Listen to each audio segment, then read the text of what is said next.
See, we've got some people getting in here. I haven't met any of you, but I know a couple of the gals that are in the container, and I know they're not here yet. How are you guys doing? I'm pretty good. How are you? I'm good. I'm so excited to be here and chat about human design with you all. I'm sure Addison probably told you guys she's not coming in today. I'm sure she said something to you guys about that. So it's just going to be us. And I know you guys haven't met me yet, or had any opportunities to work with me, but I'm really, really excited to dive into human design with you guys. I'm just going to give it like a couple more minutes, because I know like Rain and Lauren aren't here. Do you guys know if they're coming? No idea. Rain just popped in. While we're waiting just a couple more minutes to see if Lauren comes in. Hi, Rain. Um, I just am curious, like, what do you guys know about human design? Are you guys familiar with human design? Is it kind of something that's newer to you? You're good, Rain. Yeah, I definitely know like a honestly I don't know much. Like I think I Oh, only just know that I'm a Manny Gen. I've tried to like dive into it because I am into astrology, yeah. but yeah, all I know is that I'm a Manny Gen. Cool. Awesome. I love that. Lauren, I see you're off mute. What about you? Do you know anything about your human design or just human design in general?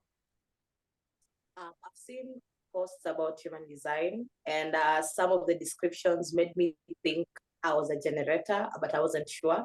So when I did the chart and I saw the generator, I was like, oh, You were makes like, human wait, I sense. know myself better than I thought. That's awesome. Yes, I love that. yes. Thank you. Yeah. Lisa, did you want to share something? Yeah, I just realized I need to switch my microphone because this one probably isn't very loud. One It sounds second. great, actually. Okay, I had like two different mics going on. Yeah, I know a decent amount about human design. I'm trained in it. I've done readings for a few people. I use them a lot for my clients. So like my ops and design clients, I use it primarily for. But yeah, I know a decent amount and I love human design. I Yeah. always love hearing it from a different person's perspective though, because I feel like we all have different ways of looking at it and interpreting it. So I'm super excited to hear from you today. Yay. I'm excited for you to hear from me too. Samira, what about you? How's it going? Hi, good. Yeah, I know like general things. Oh, Um, yeah, I've also downloaded an app once and got a reading like a long time ago. cool. But yeah, I'm in a reflector. So whenever I meet other reflectors, we just all get really excited, but I still don't know like I all know the details about it. there's like no reflectors. My husband's a reflector. So Yeah, yeah, show that's me. That's amazing. that's awesome. I've I'm heard excited. reflectors are not common, right? Less than 1% of the population is reflectors. Wow, that's Yeah. special. So we'll go through like what that means so you guys can learn about it too. But you guys will be learning a lot about, I never get to talk about reflectors because there's never reflectors in groups with me. So it's always fun. Just because like my husband's a reflector. And when I first started my journey into human design, it was something that I really focused a lot on too, because I love him so much. And there's not a lot out there. For reflectors, not to the same extent as there are about like generators. Mhm. Hi Nicole, welcome. I see that you're not like showing your face, which is totally fine. We're just chatting really quickly. I just wanted to see like what people kind of knew about human design or about their human design. You're welcome to share, but you don't have to. Um, and also if all of you could just drop in the chat like what it is that you do for business. You're totally fine, Nicole.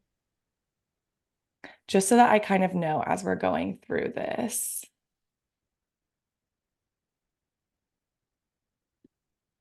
And also, you guys, if you've never done anything with me before, I talk a lot. So I know we have an hour and a half, but there is a possibility that I might go over an hour and a half. If I do and you need to go, feel free to leave. If you want to stick around, do it. Either way, I'm going to go through my entire presentation. So if you do leave, I know she uploads these into her portal. You can always catch whatever you miss. If I go over, I'm going to try to keep it an hour and a half.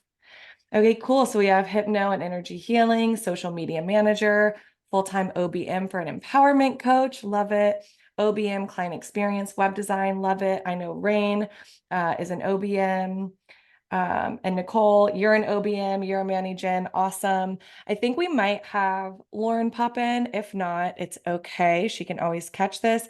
I'm gonna go ahead and get started, but let me pop this chat out so I can make sure I see you guys while I am doing the presentation. Let's see here.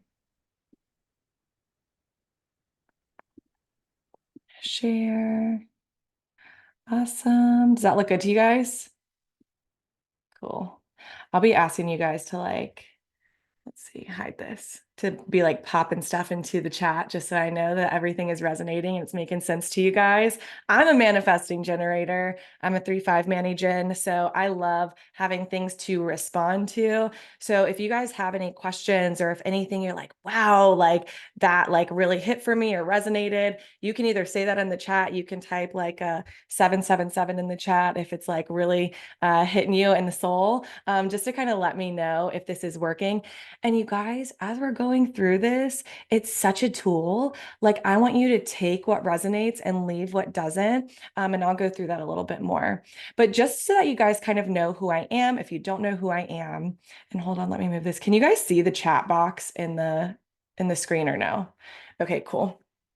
So my name's Sidney. If you don't know me, I love human design. I'm obsessed with it. I know that Addison would call me a human design expert. I would call myself a human design nerd. I just love it. I'm obsessed with it.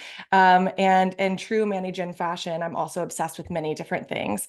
Also, this happens to me all the time. I have like things that pop up for me all the time, like lasers and fireworks. If it happens, just celebrate with me. It's fine. Um, so I do subconscious reprogramming. I am a coach. I'm currently working on hosting my first retreat, which I'm really excited about. I'm also a singer and a songwriter. I'm a big festival girl. You can catch me at all the local music festivals. It's just like something I'm obsessed with. So my 3-5 Manny-Gen has truly come out in my lifetime. I have done just about everything you can imagine. I have experienced a lot in this lifetime. It's been really, really fun. But let's kind of just get into what we're going to be doing today. So essentially, what we're going to be covering is a lot. I've added things since the last time I was in here for Addison's Mastermind. And so we're going to be running through just a quick overview of what human design is. All of you guys are pretty familiar with it. We're not going to go into too much detail on the basics because this is such a business focused group. So we'll do a quick overview. We're going to go through your not self and your signature. We're going to go through decision making, your purpose. We'll also talk about niching, increasing your sales, marketing, messaging, and content. So it is going to be a packed call. And please, if you guys have any questions, feel free to like pop them in the chat or take yourself off mute and interrupt me if you have a question that comes up while we're going through any of this. Sound good? Cool. Okay, so what even is human design? Human design is a system that draws really heavily from astrology, but it also draws really heavily from the gene keys, which is how I was actually introduced to human design, the Kabbalah tree of life, the Hindu chakra system, quantum physics, and neuroscience. It's really, really cool. And that's why I love it so much because I feel like it really combines the sciencey stuff with the esoteric stuff so beautifully. It's essentially a blueprint based on the moment that you were born. So when I first learned about human design, it was kind of one of those moments where I was like, this is cool, but similar to astrology, I'm like, how the hell do they know this much about me? Based on like some simple information that I put, like, where is this coming from? I just wanted to know more about it. So just so you guys kind of understand some of the science behind it, essentially, this blueprint, whether you look at astrology or human design, is created by the location of all of the planets in the sky. Essentially, this is leaving a vibrational imprint on your soul through subatomic particles that are called neutrinos. That's the science part.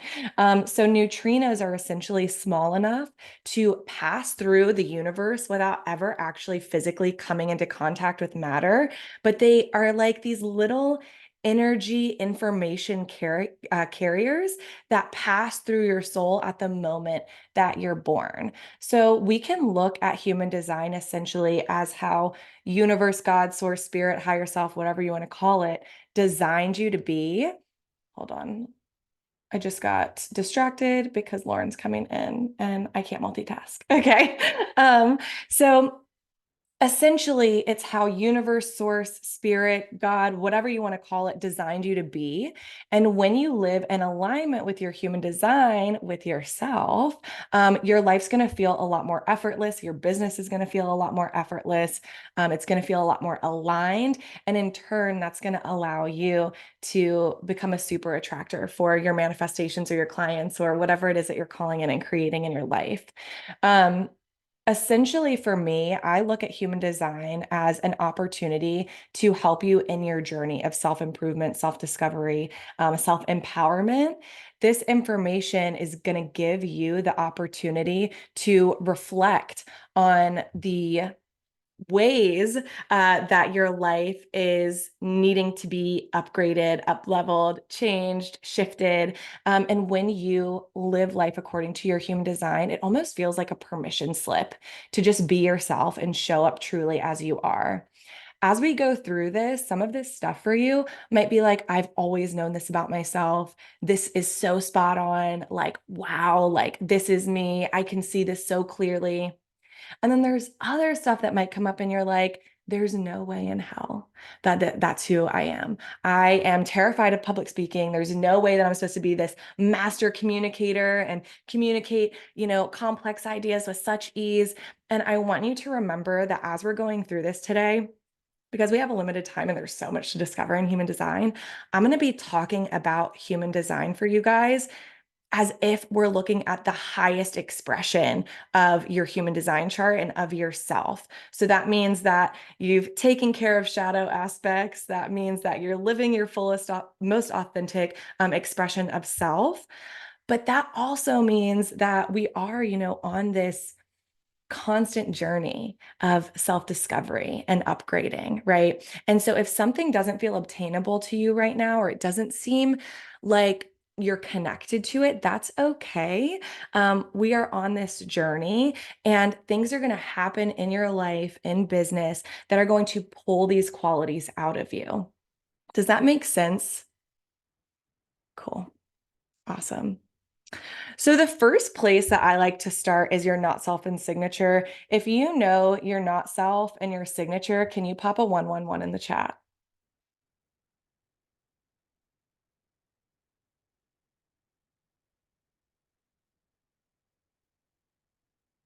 Awesome. Thank you, Rain. Drive safe though, girl. Awesome. Cool. Cool. So a lot of you know your not self and signature. Essentially, your not self is how you feel when you're doing things that aren't in alignment, right? When you're forcing something and there's a better way to do it, when you're out of alignment and you might be trying to fit yourself into a box that you don't belong in. And essentially, we love our not self because this is life showing you where you are able to shift and make things feel a little bit better, flow a little bit easier. Your signature is how to know that you are in alignment with your authentic self and your authentic blueprint. This is a feeling that your soul craves, and it's a sign that you are in frequency with your authenticity, with your dreams, with your desire. And it's how you can kind of note that you're on the right path. This doesn't mean that you're always going to feel your signature or, you should never feel your not self, right? Like we're human beings. We're going to experience the wide array of emotions. But let's get into it. So just so you guys know, today we only have 3 types in this call. So most of you are generators and manifesting generators. And then Samira is our reflector. So those are the only people that I'm going to be covering just because I'm not going to go over everybody else when nobody that is like a projector or a manifestor is in here for time's sake. So generators and manifesting generators are essentially a subset of generators. So they have a lot of similar qualities. The not self of a generator and a manifesting generator is frustration, right? So you're saying yes to too many things that you want to say no to. You're saying no to opportunities, experiences, people that you actually want to say yes to. And so this asks you to reflect back on your decisions and begin to listen to your intuition again. This frustration could look like nothing is happening for me. I'm so over this. Why is this taking so long? What's the point? It can be I'm exhausted, right? Because generators and manifesting generators, when we're in our purpose, we have this unlimited access to internal energy to exert on the things that we're excited about at the moment. So if you're feeling exhausted to the point of like burnout, it's a time to go, okay, like, where do I need to shift something? I want to note when we're talking about not self, if you're feeling frustrated in your business or you're feeling frustrated in your relationship, it's not always the thing that you're feeling frustrated in. That is the thing that needs to be shifted. And this is where the reflection is really important. My favorite example personally that I can give you of this is when I was doing real estate and my husband, boyfriend at the time, we were at the house and everything he was doing was pissing me off. I was like, oh my God, like, I'm so over you. Like, you are so frustrating. I can't be around you, like, whatever. And he was like, maybe you should, like do some of that nervous system regulation stuff that you talk about because clearly, and I was like, okay, leave, like out the door, right? Like get out of here. And I rolled my eyes, but I was like, he's right. Okay. So let me like regulate, let me do some things and see where this is coming from and just reflect. So I did all the things. I was feeling so frustrated, so overwhelmed, and I cried, I screamed, I journaled, I cold showered, I did a whole bunch of shit. And then all of a sudden it just dropped into me and it was like, oh my gosh, you're not frustrated at your husband or within your relationship. It's not that that's not right.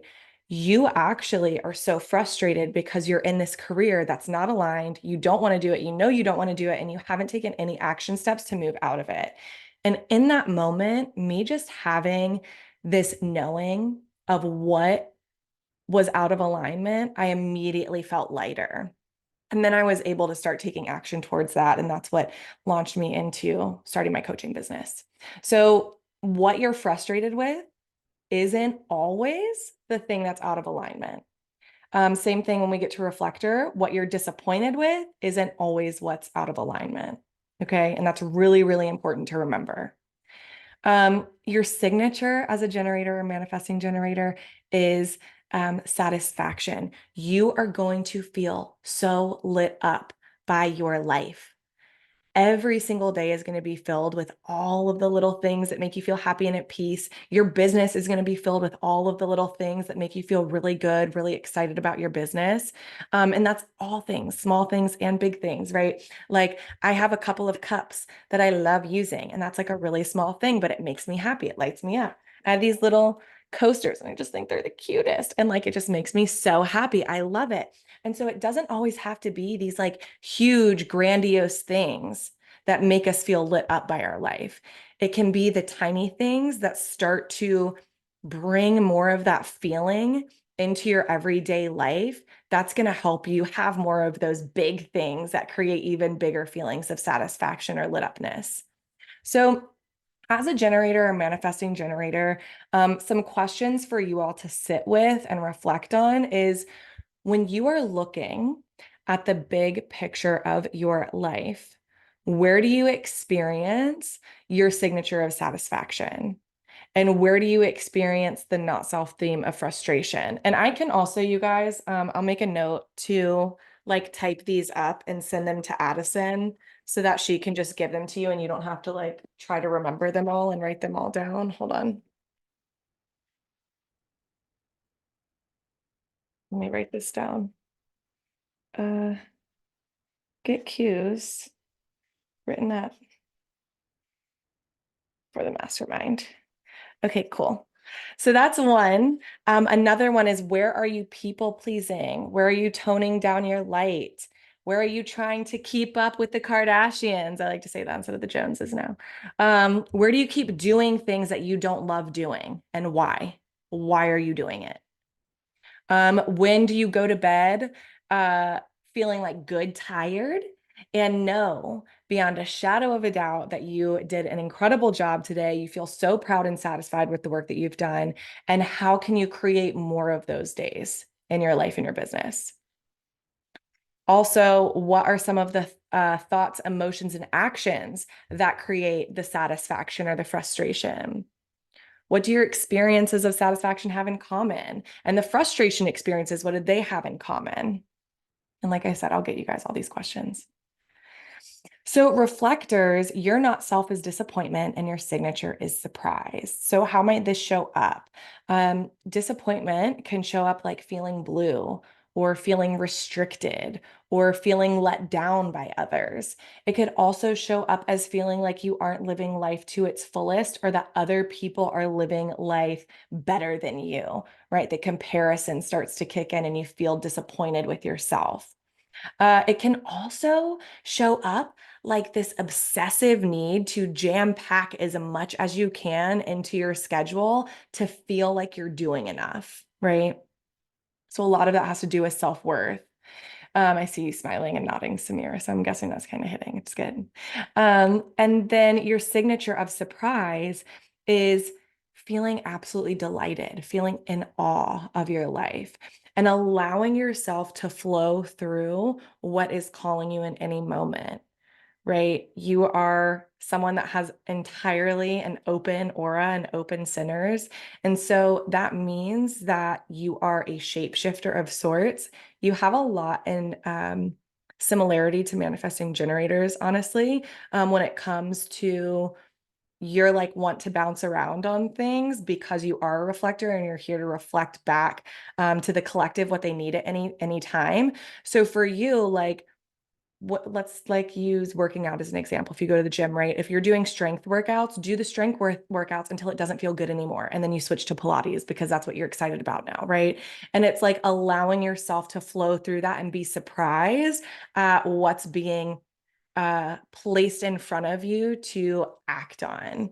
So you're going to feel your signature more by not locking yourself into one singular identity. You are a shapeshifter, right? So questions to sit with for you. And again, I'll get these over to Addison, but just to kind of like get your subconscious to start picking out answers in your day to day. Again, when you're looking at the big picture of your life, where do you experience your signature of surprise? And where do you experience the not self of disappointment?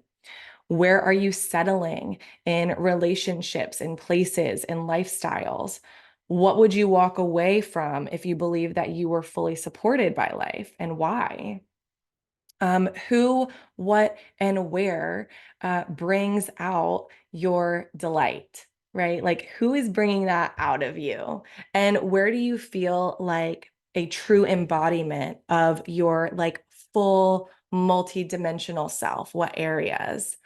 Also, what do your experiences of surprise have in common? And what do your disappointing experiences have in common?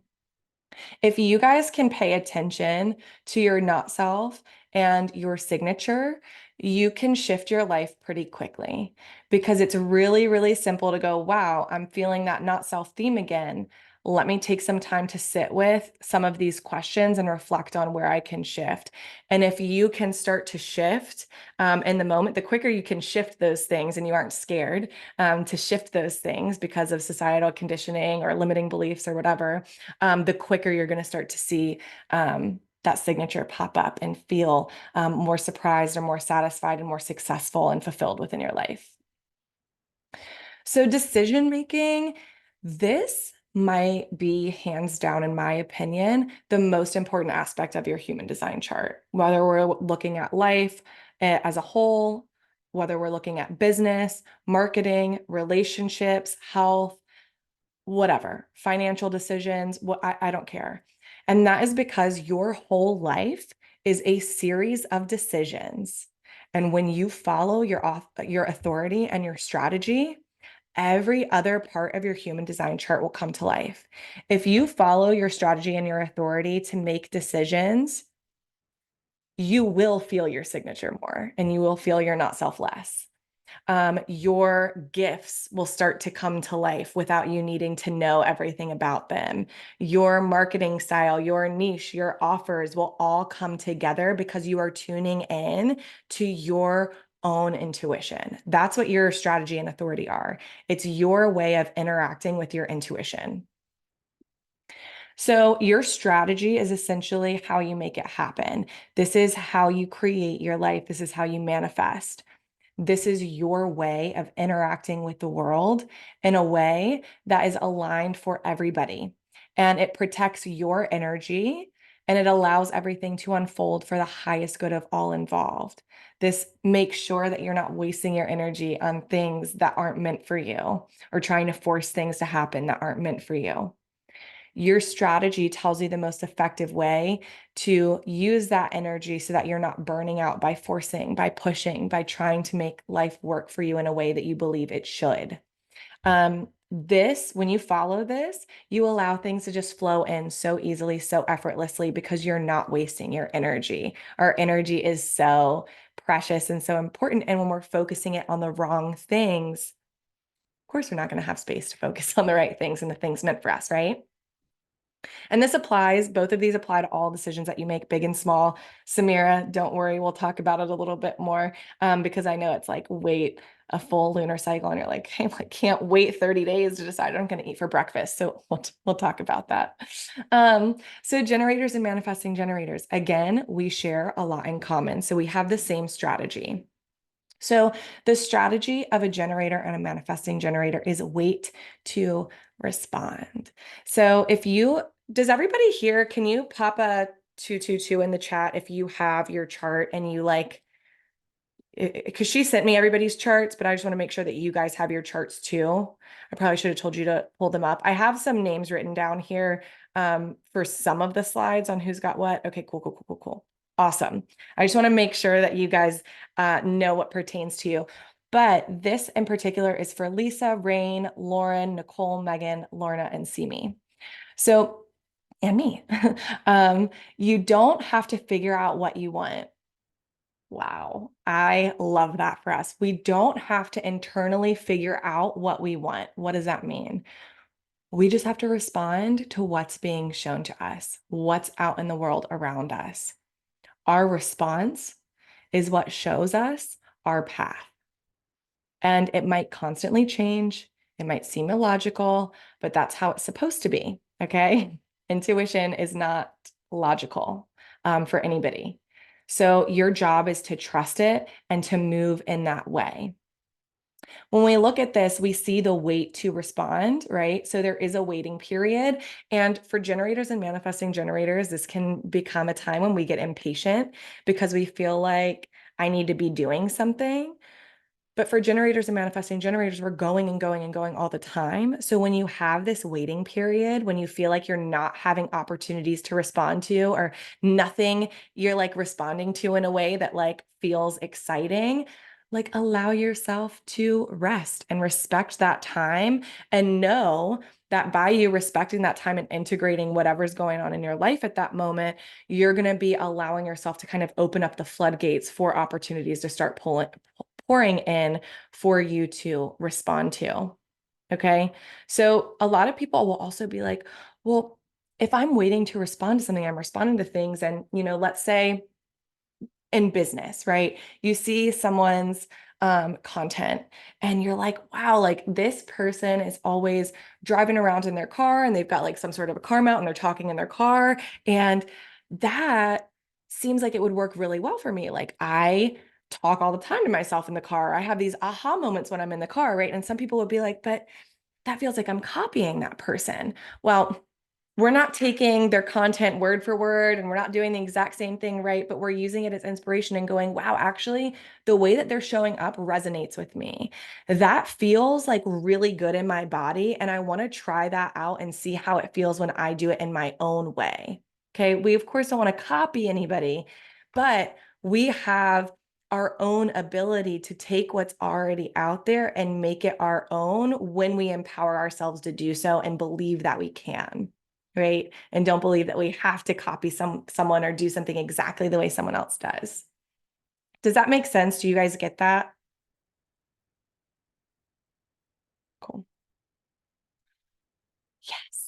Love it.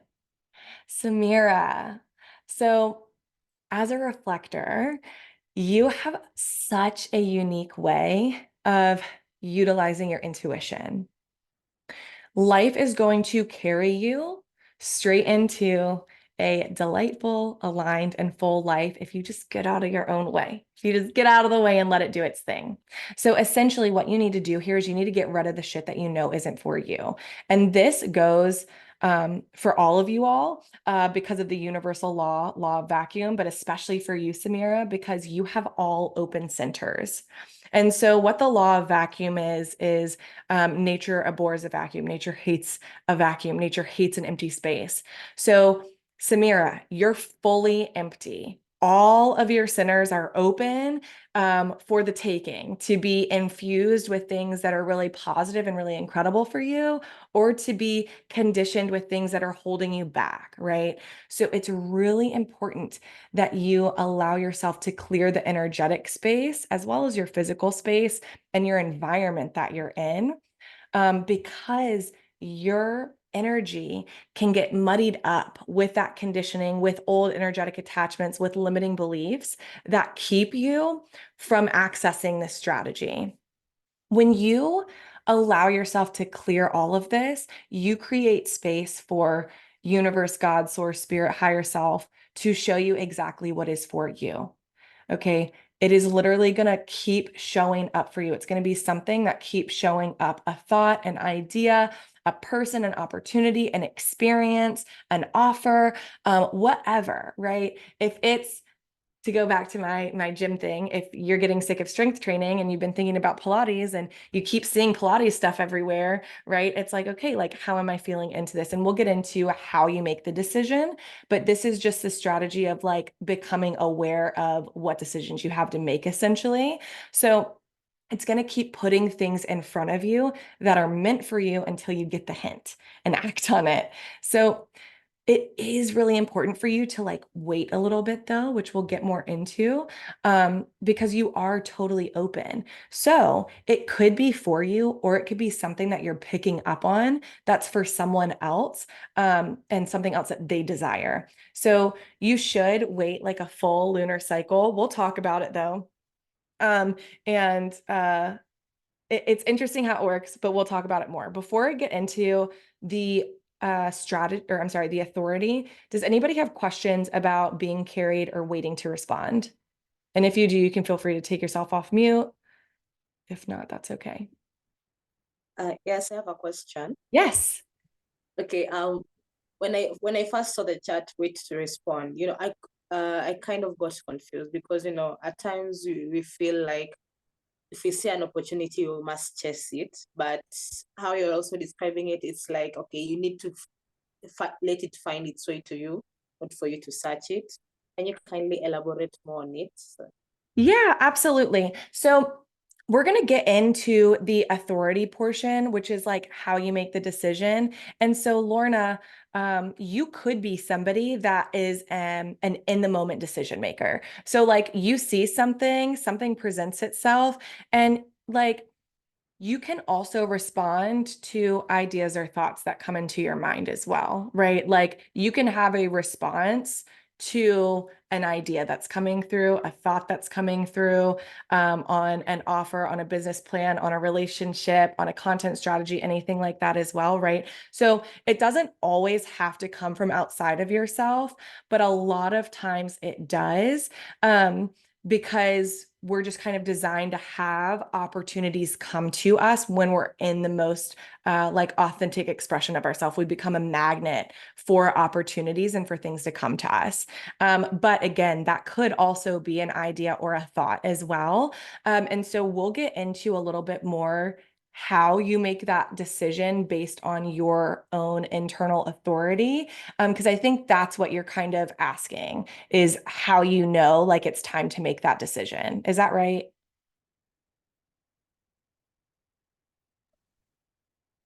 Okay, cool. Yes, yes. Sweet. Awesome. So we're about to get into that. After we get into it though, Lorna, if you're like, I still don't get it, tell me, and then we'll like keep talking through it until you get it. Cool. Awesome. So your authority is essentially like your intuition. Okay. So this is the part of you that guides you to your next action step. It shows you the next stop in your route, right? So many of us have been told to use our logic or listen to our gut. And just so you guys know, the logical mind is not anyone's authority, and it should not be used to make decisions, no matter who you are. And that can be a really tough thing to come to terms with when you're playing around with feeling into your authority and your strategy, because we've been so conditioned to make logical choices.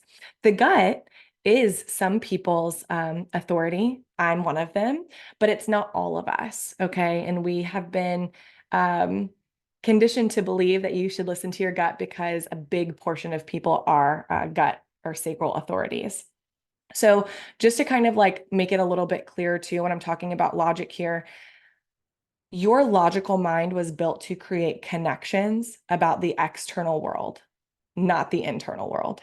So when you free up your logical mind from decision making in your own life, you become an outer authority to the world because you're able to use your mind to develop your genius, to become wiser, to become more in tune, to observe the world, right? So when you follow your authority, it might not make sense. It might feel difficult at first, but it is important to just lean into it. You don't have to act on it right away if it doesn't feel good, right? If it doesn't feel good to act on it immediately, just take note of it. Just like write it down somewhere and be like, hey, like this is what my authority was telling me to do.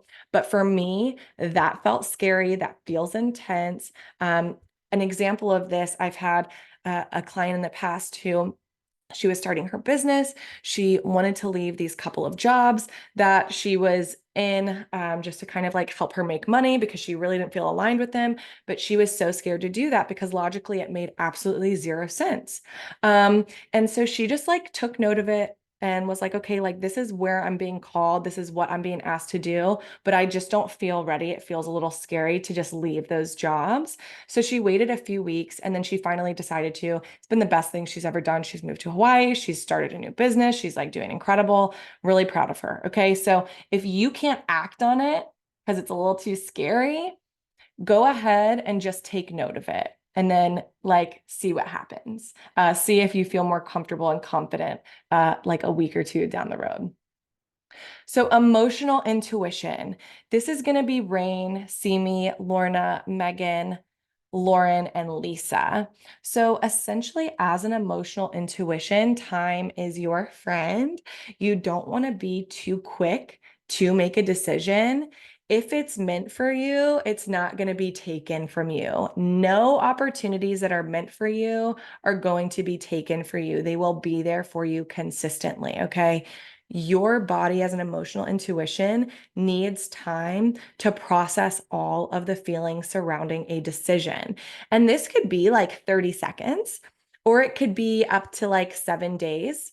Either way, don't make a definitive decision on something until you've given yourself the time to feel into all sides of the equation.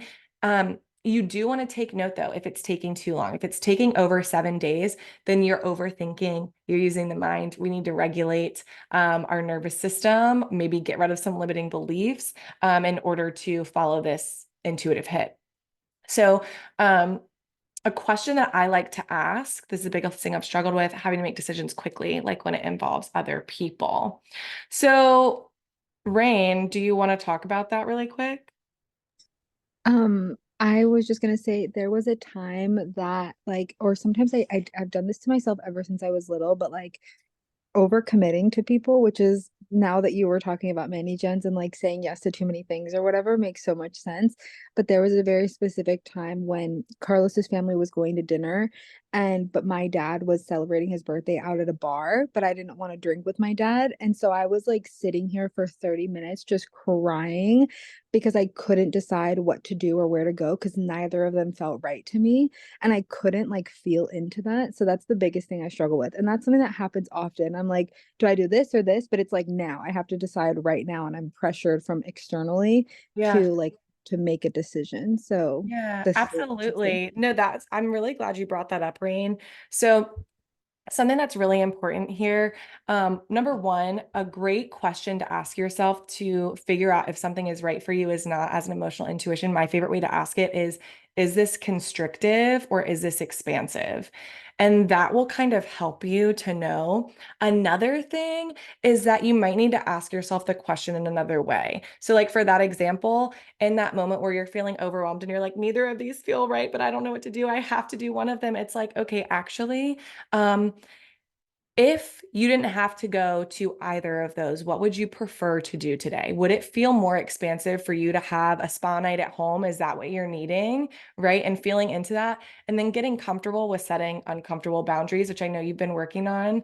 And like that's one of those things that is uncomfortable when we start tuning into our authenticity and our intuition, is that sometimes we're going to make decisions that we're afraid are going to hurt someone else's feelings, and we want everybody to be happy. And I feel like everybody here probably at some point, if not currently, struggles with people pleasing just based on the fact that you're in this container. And so it's like, of course, you're going to feel big about people you love and that are so close to you. But like, if it doesn't feel right to you, the best thing you can do for yourself and everybody else is not go to that, either of those things, because you're going to show up and the energy you're going to be in isn't going to be beneficial for you or the other person. And that's how I had to start looking at things to make me realize like it's okay to listen to my intuition, because at the end of the day, it's going to be for the highest and best good of everybody when I tune into that intuition and actually act on it. In that situation, if someone was like hysterical crying about like, I don't know what to do, I don't want to, neither of them feel right, I definitely would have talked you through nervous system regulation, and then just coming back to and asking yourself, does it feel expansive to go out or to stay in today? Like, what do I want to do?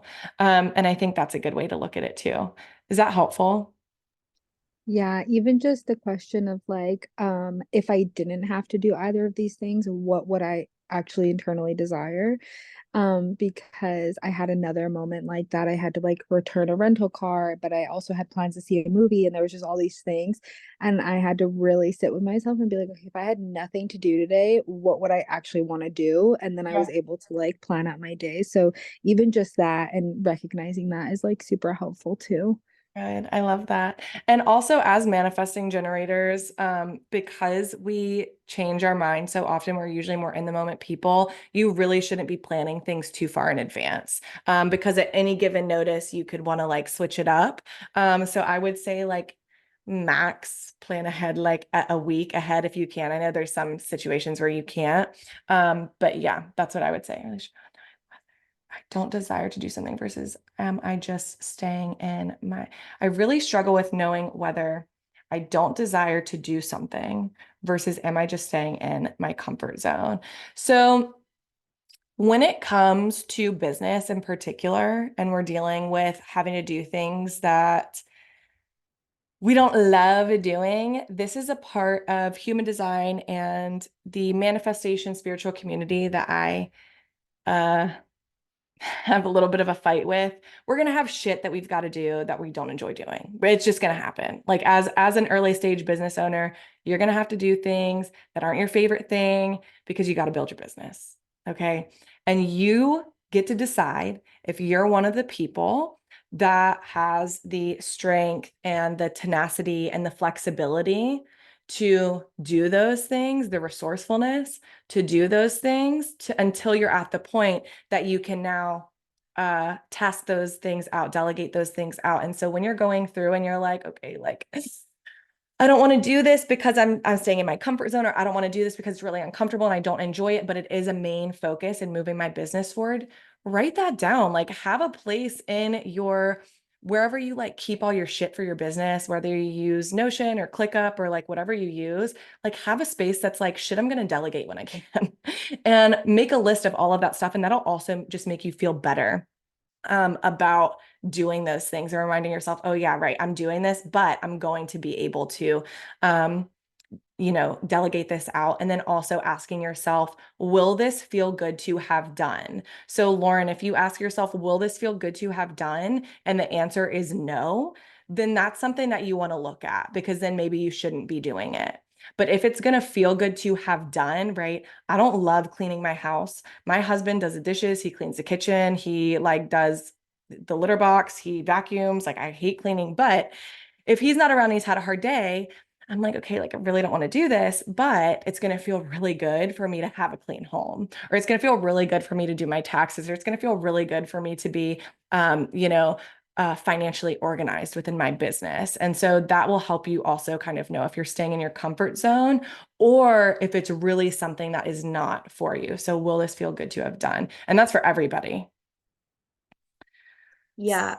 Can I expand on that a little bit? Is that okay? Yeah. So that strategy is really helpful and it makes a lot of sense when it comes to business, where I can see myself being like, oh, I'm still so unsure, is more in like social situations. Sometimes if I'm like, um I often have that, oh my God, I'll go to this thing anyways. I'll be really proud of myself, even if I'm like around people that I kind of only half know, but I like put myself out there.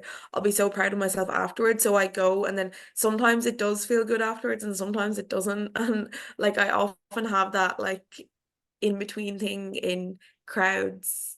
Because it's always fine when I don't know anyone or if I'm with my really good friends. It's always those in between people where you're half supposed to know people, but you don't really. And I'm like, oh shit, do I even want to put myself in this situation and be social and be like part of it? Or is it just like, am I just doing? Oh, what did I just do? Are you guys still there? I just did something weird. Okay. Yes. How I'm to so address sorry. that, but anyway. I'm so sorry. I like did something weird and I don't know what happened for a second. You guys were like here, but you weren't. No, okay, Lauren, that makes sense.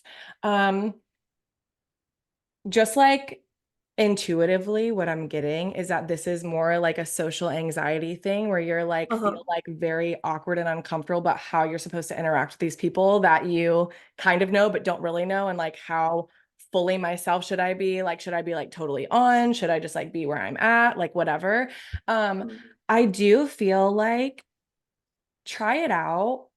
Try asking yourself this question the next time that you have one of these situations. And like, don't feel like every time the answer has to be yes, it's going to feel good to have done, because on some days it might not be. Like some days it might, and some days it might not be. Some days it might not be the day for you to go to that thing. And that's really important to listen to yourself. Because I think we'll get into your like purpose and your incarnation cross, which honestly, guys, I can already tell we're going to be like going way fucking over. So just so you guys are prepared and ready for that. Whether you stay or not, I'm beyond here talking about it because I'm going to record it to go into the portal. So, but I'm pretty sure when we get into your incarnation cross, some of this comes out as well, Lauren. So I think it will be helpful. But I also, just so all of you guys know, like as you're implementing any of this stuff into your daily life, like feel free to reach out to me if you have confusion about how it's working, or you're like, hey, Sidney, like I did this thing and I don't know, I felt like it was the right time for me to go and like I should do it, but then I went and I felt awful, right? And then like we can kind of have a conversation around like, okay, like what was going on that day? Like what was your emotional state that you were in? Like were you trying to make a decision from an emotional high? There's so many things, you guys, when it comes to human design. I just don't have time to go through like all of it on this call, even though I'm scared to know how long the call is going to be today. But like there's so much. So as you're implementing and integrating some of this stuff, like feel free to reach out to me and be like, this is confusing. I know Addison knows about human design too, so feel free to reach out to her too if that feels more comfortable for you. Let me see what Lorna said real quick. Her name's stuck in a limbo. I know my business is what I want to do and I am doing. I'm currently in a school break doing a course that feels unaligned to me. I can't get out of the course because it's something I must do. So my parents aren't disappointed, but I used to feel frustrated heavily. And nowadays, once between frustrated with the way my business is not taking off the way I wanted to, so I can use it as an excuse to drop the course guilt-free. I hear you. I feel you. The reason you're frustrated is because you're doing something to try to prove your worth to somebody, and you don't need to do that. That's all I'm going to say. Actually, no, it was like, when I'm growing up, I'm told, read, study hard so that you can go to high school and go to university. So, and that was where the line ended, go to university. I didn't know now beyond that. So now when I'm currently in university, okay, I'm like, what's next? Yeah. I got into university. I did according to what I was supposed to do. I got the good grades and all that, but now I'm here. I don't know what to do. And that's how, I was able to stumble upon being a VA and then social media. But now I'm currently on a school break. And as much as the break is about to end, and thanks to hypnotherapy, I used to feel frustrated a lot, but with hypnotherapy, at least it has toned down. I'm trusting myself more. But, once in a while, that burst will come and I'm like, okay, at this point, I don't have any valid evidence, quote unquote, valid evidence to tell, my parents, I don't want to do this anymore. Because, I'm currently in a situation where I'm the first to go to university. And now there's that kind of pressure, I must get that degree. And I want to, yes, I want to do it, but I want to do it with another course. But now, unfortunately, now I'm with this course, and they're the ones who are paying it. So I wanted in a position where I'm frustrated because I want my business to take off so that I can drop it and now pursue my own thing without feeling guilty that I quote unquote wasted my parents' money. Yes. Yeah. So what I would do if I was you is, I know that you get a couple hypnotherapies with Addison in this group, and I would work on releasing like any guilt or shame that you have around listening to your intuition and living your life authentic to yourself, as well as working through this fear of disappointing your parents. When I decided to quit real estate and move into coaching, I was so scared. I didn't even tell my dad first because my dad's a real estate agent. I told our boss because I was working at his office. So I told his boss first that I was quitting before I told him, because I was scared that he would talk me out of it because he would be disappointed and I would want to prove myself to him, right? And that's a normal thing that we do. But it turned out that when I told him what I was doing, what he said to me was, that's so exciting. And I just want you to be happy. I just want you to be happy and successful. Like, that's all he wants for me. That's all any parents want for us. It's just that they show it in different ways based on their own conditioning, their own subconscious programming, and how they were brought up. So I would just talk to Addison, like when you do your hypnotherapy thing, focus on like releasing guilt and releasing this fear of disappointing your parents. Okay, for the sake of time, as we're going through the rest of this, because like we're literally not even halfway through, as we're going through this, if you guys have any questions, take note of them. And then at the end, anybody that's here and wants to ask me their questions, we can go through them. And then if you leave or you weren't able to ask me your questions, you can like message me on Instagram and ask me any questions you have about the presentation, and I will go through it with you. Okay, cool. Cool. So, Nicole, I am like you. I'm a sacral authority. And so, what this means is that you have a whole body yes. You're going to feel it radiate through your whole being. You are a listen to your gut gal. And it is an immediate yes or no that you feel through your whole body. The answer is black and white. There are no maybes for you. If you are thinking maybe or I don't know, you do know the answer, but you don't want to admit it because you either don't like the answer or you're afraid of it. This can feel very impulsive to be someone with a sacral authority because it's an immediate, instant yes or no. So for you testing with this, number one, ask yourself a question in a different way. Ask yourself yes or no questions, not what do you want for dinner or what type of offer do you want to create. Ask yourself, do I want salad or do I want a burger? Or ask yourself, do I want to do one-on-one containers or do I want to do like group offerings? And I'm sorry, I forgot what you did already, but you get the hint. Asking yourself this yes or no type of a question because it is black and white. So if you don't know, you either do know, you don't want to admit it, or it needs to be asked in a different way. And you should not be taking any time to make your decisions. It is immediate. Okay, Samira, lunar authority. So as a reflector, your intuition isn't coming from inside of you like everybody else.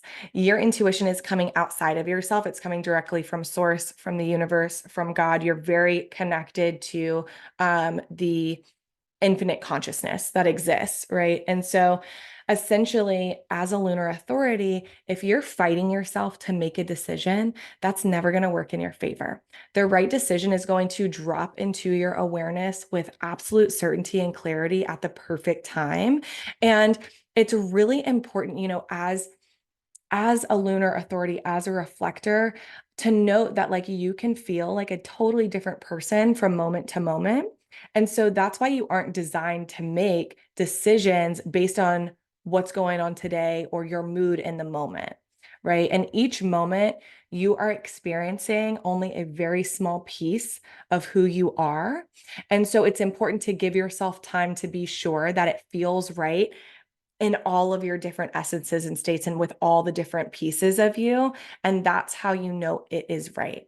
So big decisions might take anywhere from like a couple of weeks to a month, right? Depending on how big of a decision it is. If you're planning on uprooting your whole life and moving across the country and breaking up with your boyfriend and starting a new business, right? Give yourself 28 to 32 days, respectfully, to make that decision, right? And to feel into what feels right for you most of the time in most of your states. Small decisions, just wait until you've been in like two different vibes before you make the decision, right? If you're like, oh my gosh, I saw this girl. Okay, this is so random, but I just picked up the hobby of crocheting because I like pick up random hobbies all the time. So I know this is random, but you're like, oh my gosh, like crocheting, I want to crochet. Like, okay, before you go out and buy all the crochet stuff, give yourself a moment to like feel into two vibes to see if it's what you want to do. And that's what I mean by like smaller decisions. When it comes to food and meals and things like that, just like tune into yourself, like be really honest with yourself about what feels like it's going to be the most nourishing for you in that moment and allow that to shift and change. You might eat at different times, you might eat a lot of different things, whatever. And something that's really cool, I love that, Lisa. Something that's really cool too about you being a woman that's a reflector is you already have a 28 to 32 day cycle that you go through. So cycle syncing and tracking your cycle is going to be one of the biggest ways to care for your energy, protect your energy, be resourceful. Obviously, for all of us, it's great to do that. But Samira, for you, it's like even more important because you can become overwhelmed, exhausted, overworked if you are trying to show up consistently in the same ways. Really, like cycle syncing is going to be huge for you. And just noting your cycle, you might feel totally different than other women on their cycle, you know, depending on what's going on with the moon and how you're synced up with it. Like you might feel really energetic during like follicular. I don't. My cycle even follows the moon. It's always on the full moon. Awesome. I love it. So like this is something to really pay attention to within like how you run your business as well. Do you have questions? I guess we're not going to do questions yet. I'm sorry. If you have questions, just write them down. Okay. I want to talk to you guys, but I'm way too chatty. Okay. Understanding your purpose using your incarnation cross.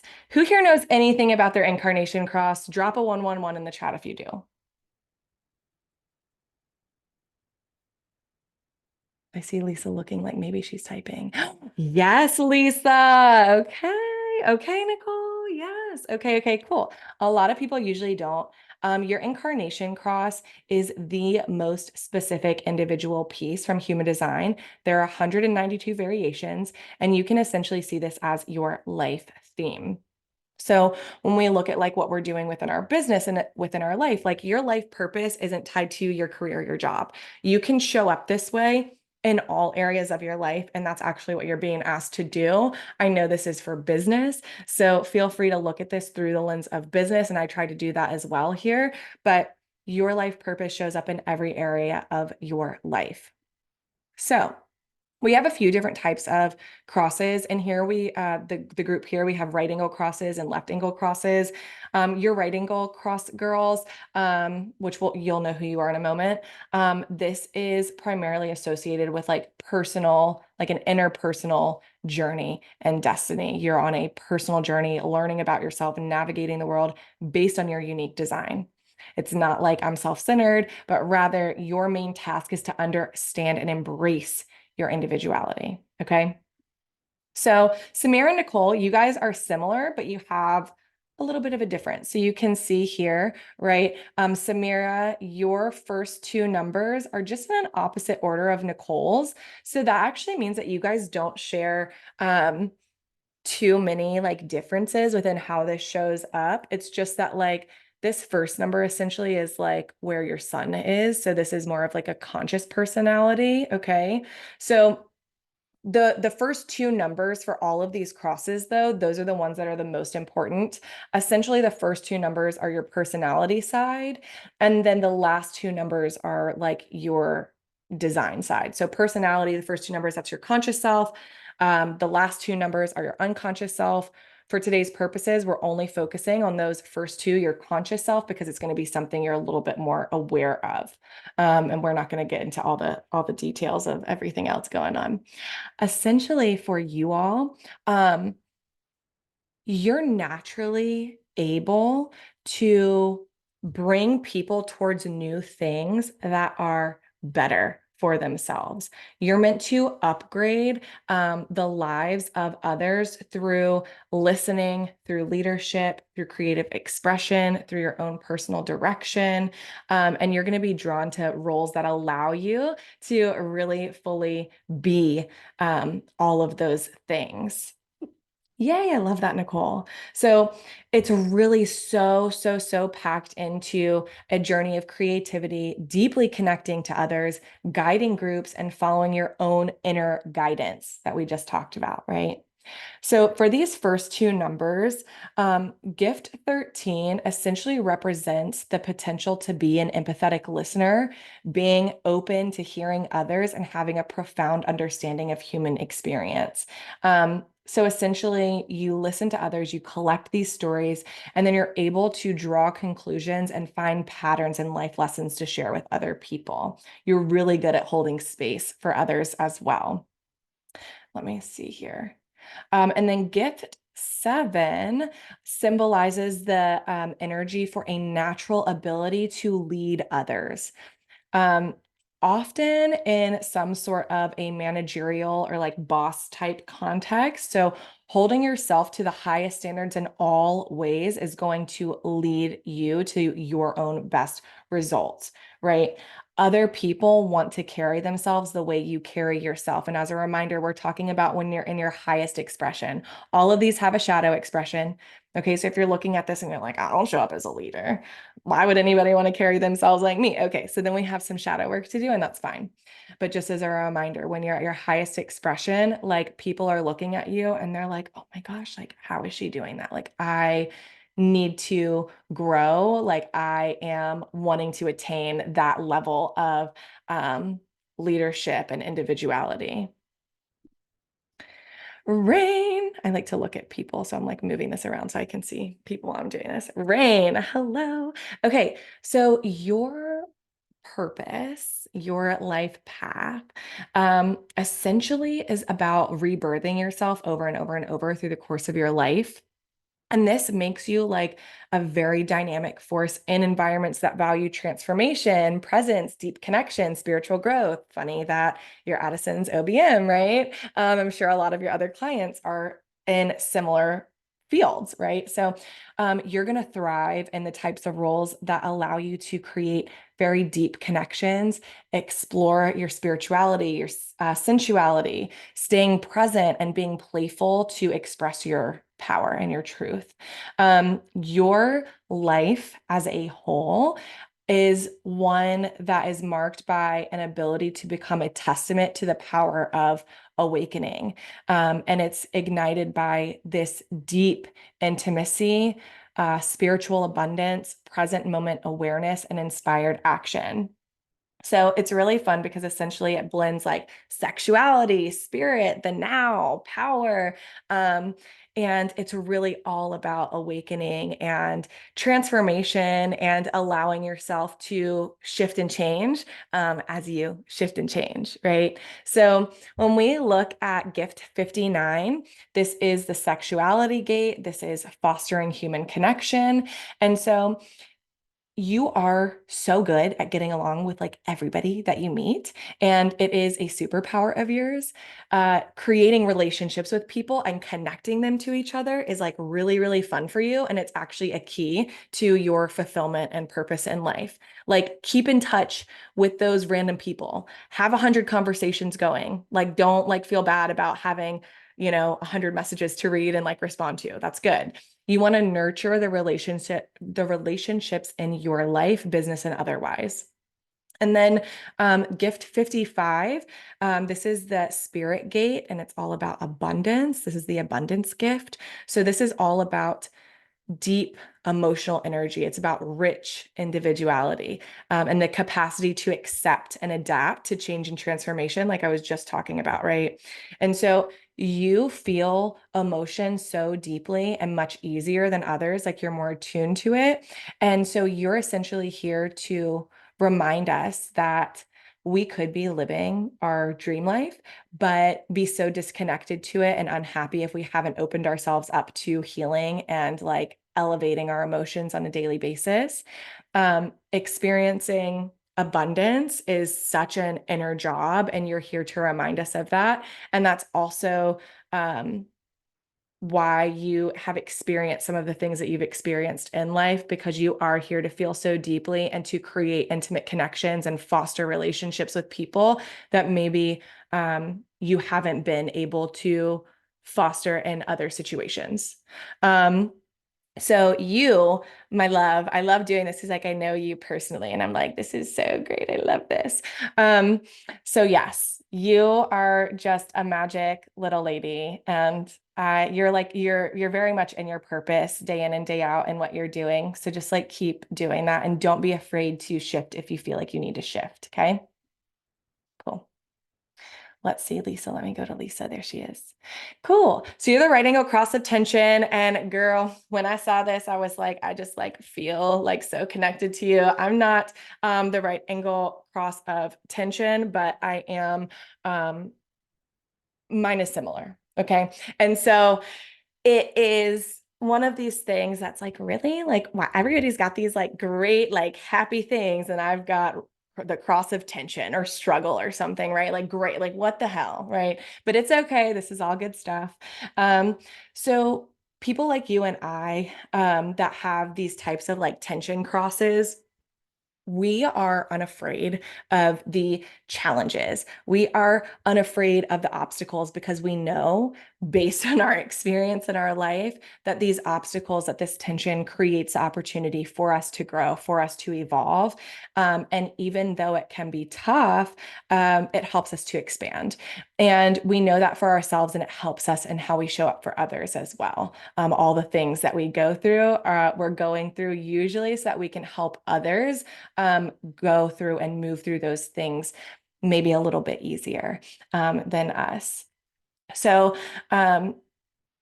you're the type of person that is really truly here to inspire and empower change in other people.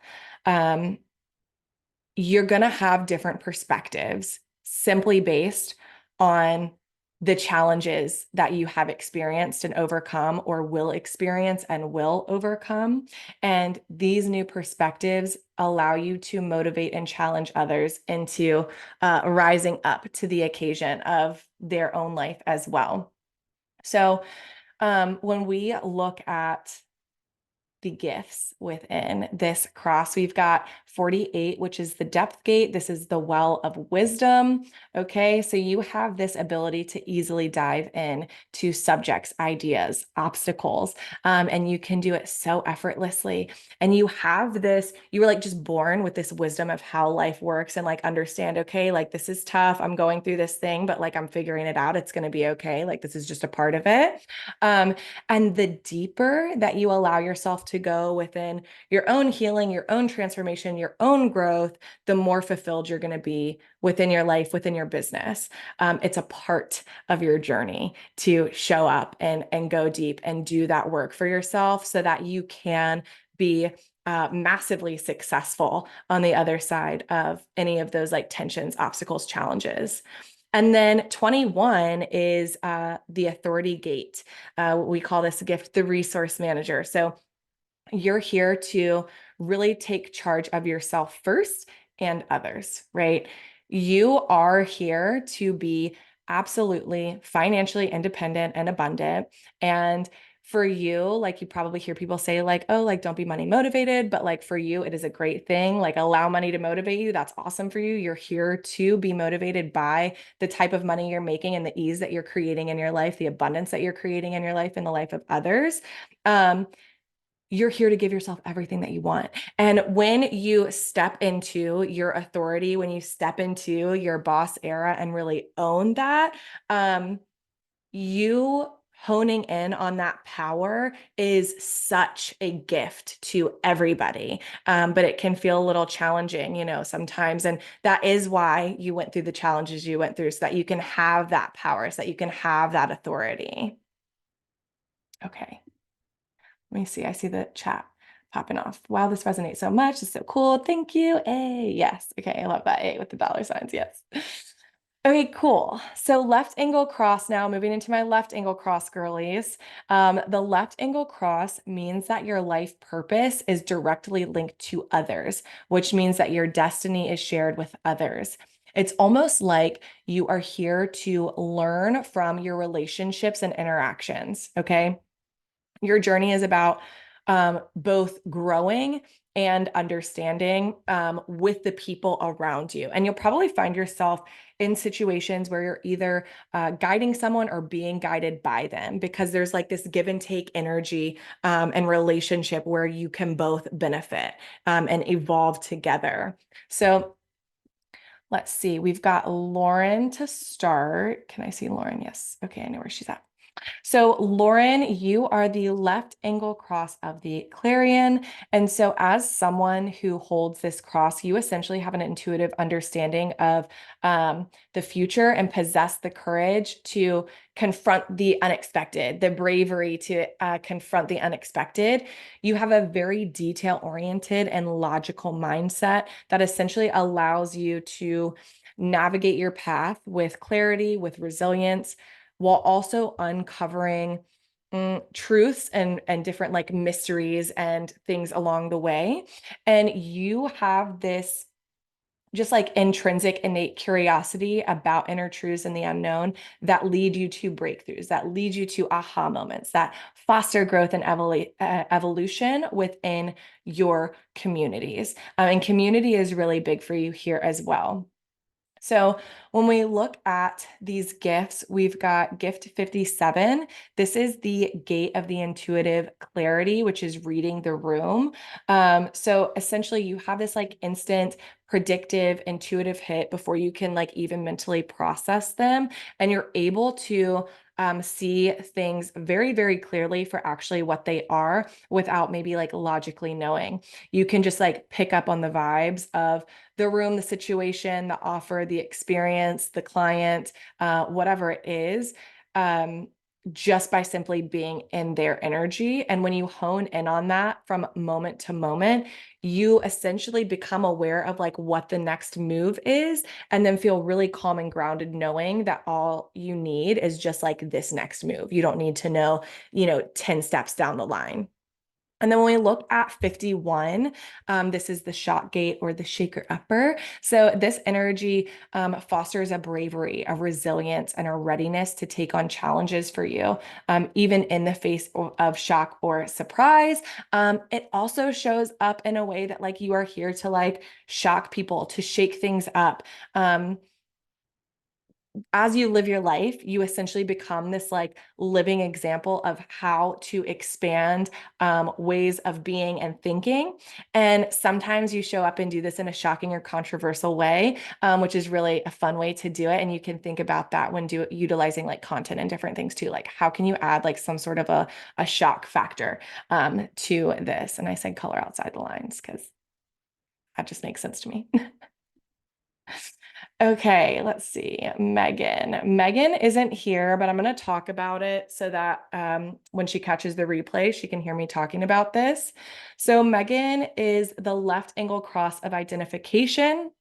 So essentially, you have this magnetic presence or about yourself where people are just going to be drawn into whatever it is that you got going on.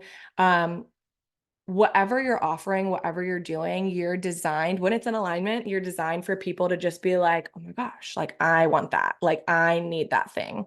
And you have so much charisma, you have so much enthusiasm, that when you show up in that way, it hooks people into wanting to stay inside of your space because they want to be around that energy.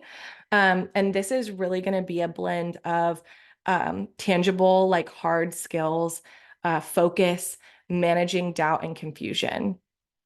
Essentially, like you're going to be constantly faced with confusion and self-doubt throughout your life.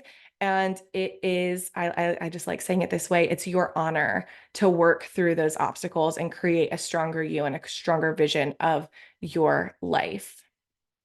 So when it comes to the gifts of this cross, essentially, gift 16 is the gate of skills. This is enthusiasm, like I just mentioned.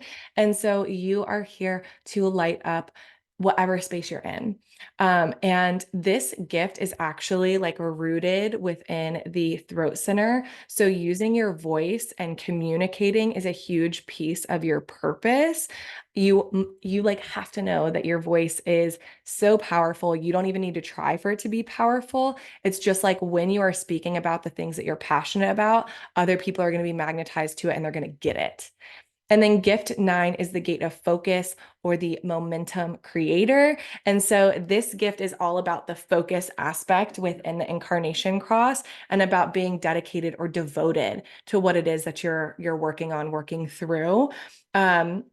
You have this incredible ability to really focus in on and have such a discerning eye when it comes to the smallest details, and knowing how these tiny, tiny things can have a huge impact. And so this also directly correlates to the law of momentum, which if you don't know what that is, just go Google it, because you know that doing something once creates this framework to be able to continue doing it again and again and again with less energy, but greater impact. Next, we've got Lorna. So Lorna, you are the left angle cross of upheaval. So you are here to question everything. You are here to question all of the things and demand better results, better experiences, better outcomes from whatever it is that you're passionate about. You have been gifted this energy to fight for things that are really pulling at your heartstrings and to be able to provoke transformation out of individuals in the collective as well as yourself. You can look at yourself as a disruptor, which we'll get into on the next slide, because you're here to disrupt things and catalyze a long-term shift, change, up level in whatever space you're passionate and excited about. And you probably are already naturally noticing yourself gravitating to situations, experiences, people that need new perspectives. Don't be afraid to break outside of the norms, break outside of societal standards, break out of parental expectations, right? You are a trailblazer. Own it. When you said that, you reminded me of my debate club era. I was truly vocal. I love that. Yes. Amazing. And that's how we want you to continue being, like, be vocal. So when we look at these gifts, we've got gift 18, which is the gate of correction, which is all about questioning authority. Okay. Questioning the fact that your parents would, disapprove and be disappointed in you, right? Questioning authority. Authority is so many things. It can look like so many things, and parents is definitely one of them. So your intuition is constantly speaking to you. It's speaking to all of us. Our intuition is constantly speaking to all of us. For you, Lorna, you're constantly being told like who and what is in and out of integrity or alignment, right? You have high standards for yourself, and you are here to hold the people that are powerful, the authorities, and everyone else accountable and to that same type of high standard. You aren't here to judge, but rather here to like fully from the heart space call people forward on their bullshit and help them to step into their highest potential and highest essence as well, right? Because we need somebody that does that. We need somebody that questions us and then catalyzes us into transformation and shifts us into this new space. Like we're going into a new space as a collective, and we need people like you that are going to question people and provoke them into shifting. And then gift 17, this is within the gate of opinions. We call this having a methodical mind. So your left brain is really running the show for you, which is awesome. You have this very scientific approach to understanding life, and you go about it in a way that feels very fair and very methodical, like a scientist, right? So you're going to be seeking out supporting evidence so that you can discern like what the truth actually is. And having a mind like this, you might feel like, oh, but like, isn't everybody like this? No, not everybody is like that. And so it makes it really, really important, because this type of mind is how we uncover new learnings of how our world, life, business, relationship, spiritual journey works. Okay. And then we've got see me. And just as a reminder, like any questions you guys have, please write them down, because I will chat with you guys like in my DMs. See me, you're the left angle cross of duality. And so you are here to lead, to teach, to empower other people through community and through redefining what community means and looks like. Essentially, you're going to be the type of person that encourages others to explore the idea that communities, successful communities, actually start with the individual, with honest self-expression, with sovereignty, right? It's not just about the community, it's about each individual within the community as well, and how they're showing up and how they're being held and supported. And so you actually are the type of person in your highest expression that you hold so much power that you are able to just easily and effortlessly create these types of empowered, self-led communities, and making connections while staying fully present and tuned in to your body and intuition, and not taking on the thoughts, experiences, beliefs of others. And you might look at yourself as like kind of a mediator within these communities, where you're helping people to grow, helping to build them up even stronger. So when we look at these gifts, we've got gift 20, which is the gate of now. And this is the happy-go-lucky gift. So you might find yourself seeing like all the good that life has to offer, where others might see like struggle or negativity. You're like seeing the fruit underneath of that. And you, in your highest expression, again, you allow yourself to relax, because you know that everything works itself out and that everything is happening for a purpose. And then gift 34 is the gate of power, which is this gift of coming to life. So essentially, you might notice yourself like craving this feeling of achievement. And you actually, when you focus on your own success, everybody wins. It's going to be the best outcome for everyone. So when you're doing things that light you up, you essentially activate your most magnetic self. And I know that this is true for like generators and manifesting generators, but this is also like one of the reasons that this happens for you, specifically because of this gift. Like you come to life when you actually focus in on what is lighting you up and what you're passionate about, and you're not letting societal standards, pressures, conditioning tell you what's next. Okay, just so you guys know where we're at right now, because it's 4:24. We're like getting close to the end of this call, and we're like not close. So if you have to leave, that's totally fine. Not a big deal. Like I said, I'm going to go through it either way. But if you want to stick around, I would obviously love that. So niching. Now we're going to get more into like really like the business aspects of human design and how we can utilize our human design to help us figure out shit about our business and how we're showing up. So niching, we've got two different types of niches that we're going to be focusing on. And there's so many other ways that we can look at niching based on your chart. But for today, we're going to just focus on your type. So we're either going to focus on you having a narrow niche or a broad niche. A narrow niche, you're very specific in who you work with, how you help them, what the transformation is that you're helping them achieve, all that good stuff. And then with a broad niche, you're much more less specific about who you work with, how you help them and achieve transformation. Or do you have to clock out? That is all good, girl. I'll see you later, Lorna. Thank you for joining. Okay. So simply, generators and reflectors, you're going to be narrow niches. Manifesting generators, you're going to be broad niches. But we're going to talk about this just a little bit more. So generators, which is Lorna, you're meant to like master your craft and become an expert in your field as a generator. So this takes time and patience. And most likely you'll start with a like fairly broad niche and then niche down as your mastery in that topic evolves. And a narrow niche works really well for you because you need the space to hone your skills and get good at something specific. So you're essentially, as a generator, building your niche in response to demand, what you see and observe in the external world, and by responding to the signs that you see from the universe, God, source, spirit, higher self, whatever you want to call it. Manifesting generators, you are going to be a broad niche. This is Lisa, Simi, Rain, Megan, Nicole, Lauren, Rain, I put you twice.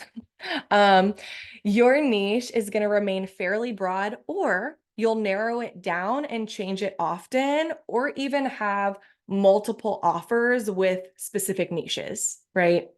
So it's healthy for you as a manifesting generator to keep your niche broad because it gives you space for creativity, for exploration, for growth. And this is something that as a manifesting generator, we do a lot, right? So we need to be broad enough to allow ourselves to feel creatively free and allow ourselves to cover all the different interests that we're currently excited about. And since as a manifesting generator, you have multiple passions, you'll most likely get bored with a narrow niche, which again, like that's why it's like, if you're a manifesting generator, either just stick with a broad niche that aligns with your passions or have multiple offers with their own separate niches, right? So like one of the things I'm thinking about doing soon is creating an offer that's specifically for singers, songwriters, producers, DJs in the EDM space. Like that's very specific. That is not what my whole business is focused on, but that's something I'm really excited about. And I'm creating an offer for those people. Reflectors, you're also, and reflectors, Samira, you're super unique in your way of approaching business. And it's largely determined by other areas of your chart. But if we are generally speaking, going into a narrow niche is better simply because you need to be able to calibrate your energy and use it efficiently to not end up burning out. So you do want to make sure though that it's not so narrow that you feel trapped. So reflectors essentially tend to be really good at connecting with people and seeing the big picture. So your niche can be narrow in terms of the topic, but then it might be like the type of people that you're reaching and helping could be very broad, right? So you could have a narrow niche essentially as it pertains to the topic, but then the people that you're reaching might be a broader range of people. Okay.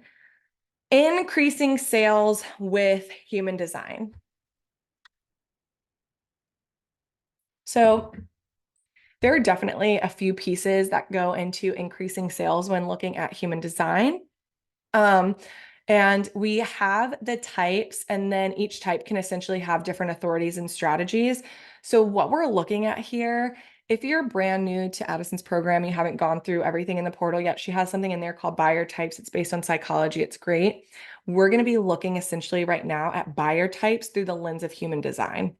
So how can you make sure that you're like talking to these people, selling to these people in a way that works for them? Okay. So generators respond to yes or no questions. So all of your sales speak can start with a question, allowing them to have something to respond to, right? And then next, for a generator buyer, you want to give them a sign that this is something that's right for them by helping them to see themselves in your offer or in their scenario. So really speaking directly to them. Manifesting generators are the same, but they move way faster than generators, even if they're an emotional authority. So they're a very quick evaluator of opportunity, and they will respond quickly based on what their intuition or their gut is telling them, and give them the opportunity to reach out to you. That's fine, Sammy. I know I'm like, everybody's going to have to leave. I'm going to be here talking to myself. I really need to work on my timing a little bit better. Let's see. So you want to give manifesting generators the opportunity to reach out to you, right? You want to like be posting things, showing up in your stories, doing things, and giving them the opportunity to reach out to you. Manifesting generators are one of the reasons that, you might be posting and selling on your stories every day, right? And manifestors are also very quick to evaluate the opportunity and respond based on their intuition. So you also want to give them the opportunity to reach out to you. Now, projectors need to be invited into what you're doing, right? So using this word of invitation in your sales speak is really helpful. Projector buyers are very intuitive, and they can see through inauthenticity like this. So you will turn them off if you don't take the time to build a trusted relationship. And the same goes for reflectors. Like reflectors are all about relationships, and they actually do better in groups as well. So reflectors require clarity. You want to make sure that you really take time to build relationships with reflectors and projectors, and give them enough detail so that they can find the clarity that they need to make a decision. And then when we look at like the authorities and the strategies here, I think we're just looking at authorities. Yes. So looking at the authorities here, sacral, they're going to have an immediate yes or no.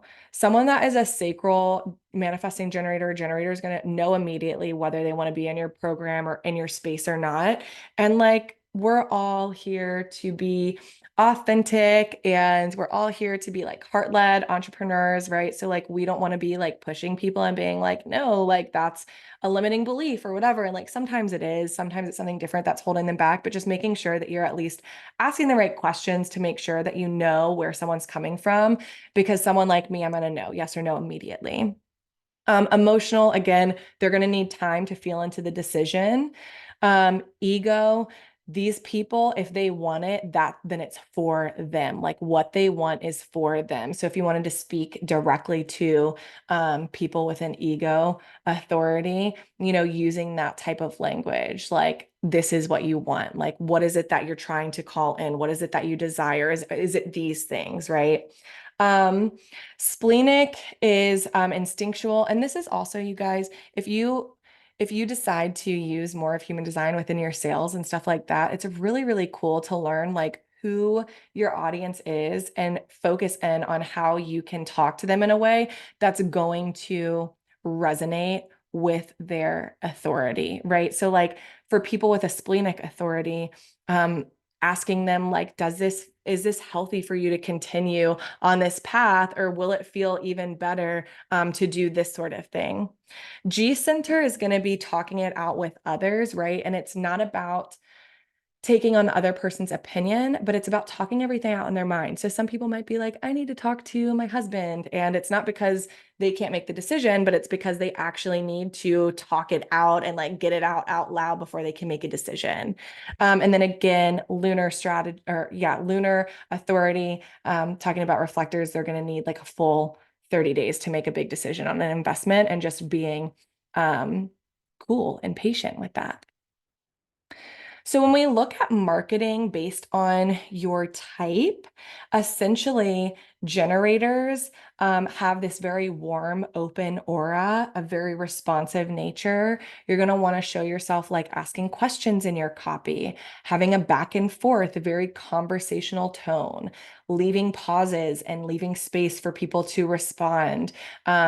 Using parentheses to give it context or personality is something that you might do and might feel really good for you. Reflectors, you have a reflective and sampling aura. So because you have no defined centers, every center is essentially an opportunity for you to reflect back to others and sample the energy that they are putting out. So you want to be very clear with like what you're speaking about, what you're talking about, and allow yourself to like shift a little bit from moment to moment on what that specific topic is. I know, Samira, you mentioned you were hypno and then you said something else. And so it's like you might shift between how you talk about these things, similar to how manifesting generators bounce around from idea to idea. Reflectors are curators of the collective. So like you just inherently know what the collective needs. It's your job to just trust it and share it. Manifesting generators, we have a very warm and open aura also.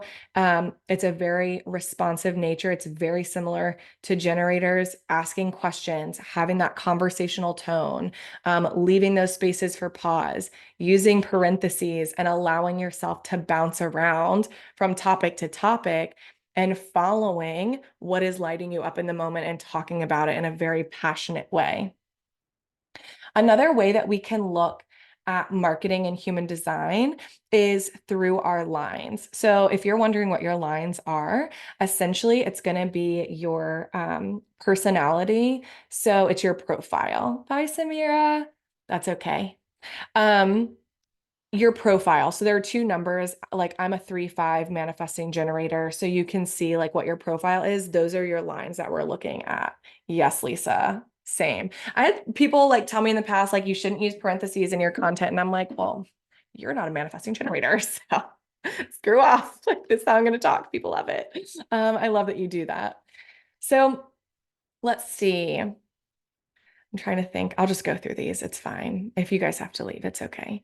So line 1 is the researcher. So essentially, like when you're marketing, and you're like trying to figure out what your marketing style is, how you want to show up, allow yourself to research, explore the ins and outs of the platform you're using, the different ways that people market their business on that platform before you start.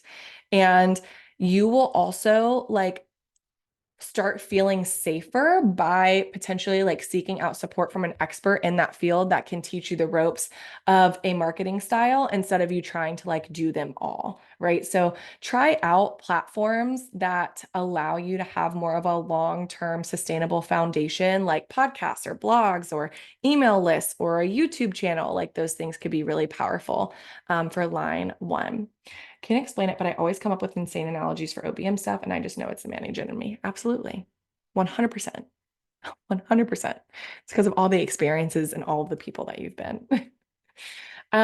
Line 2 is the introvert. So all of those natural talents that you have, share them.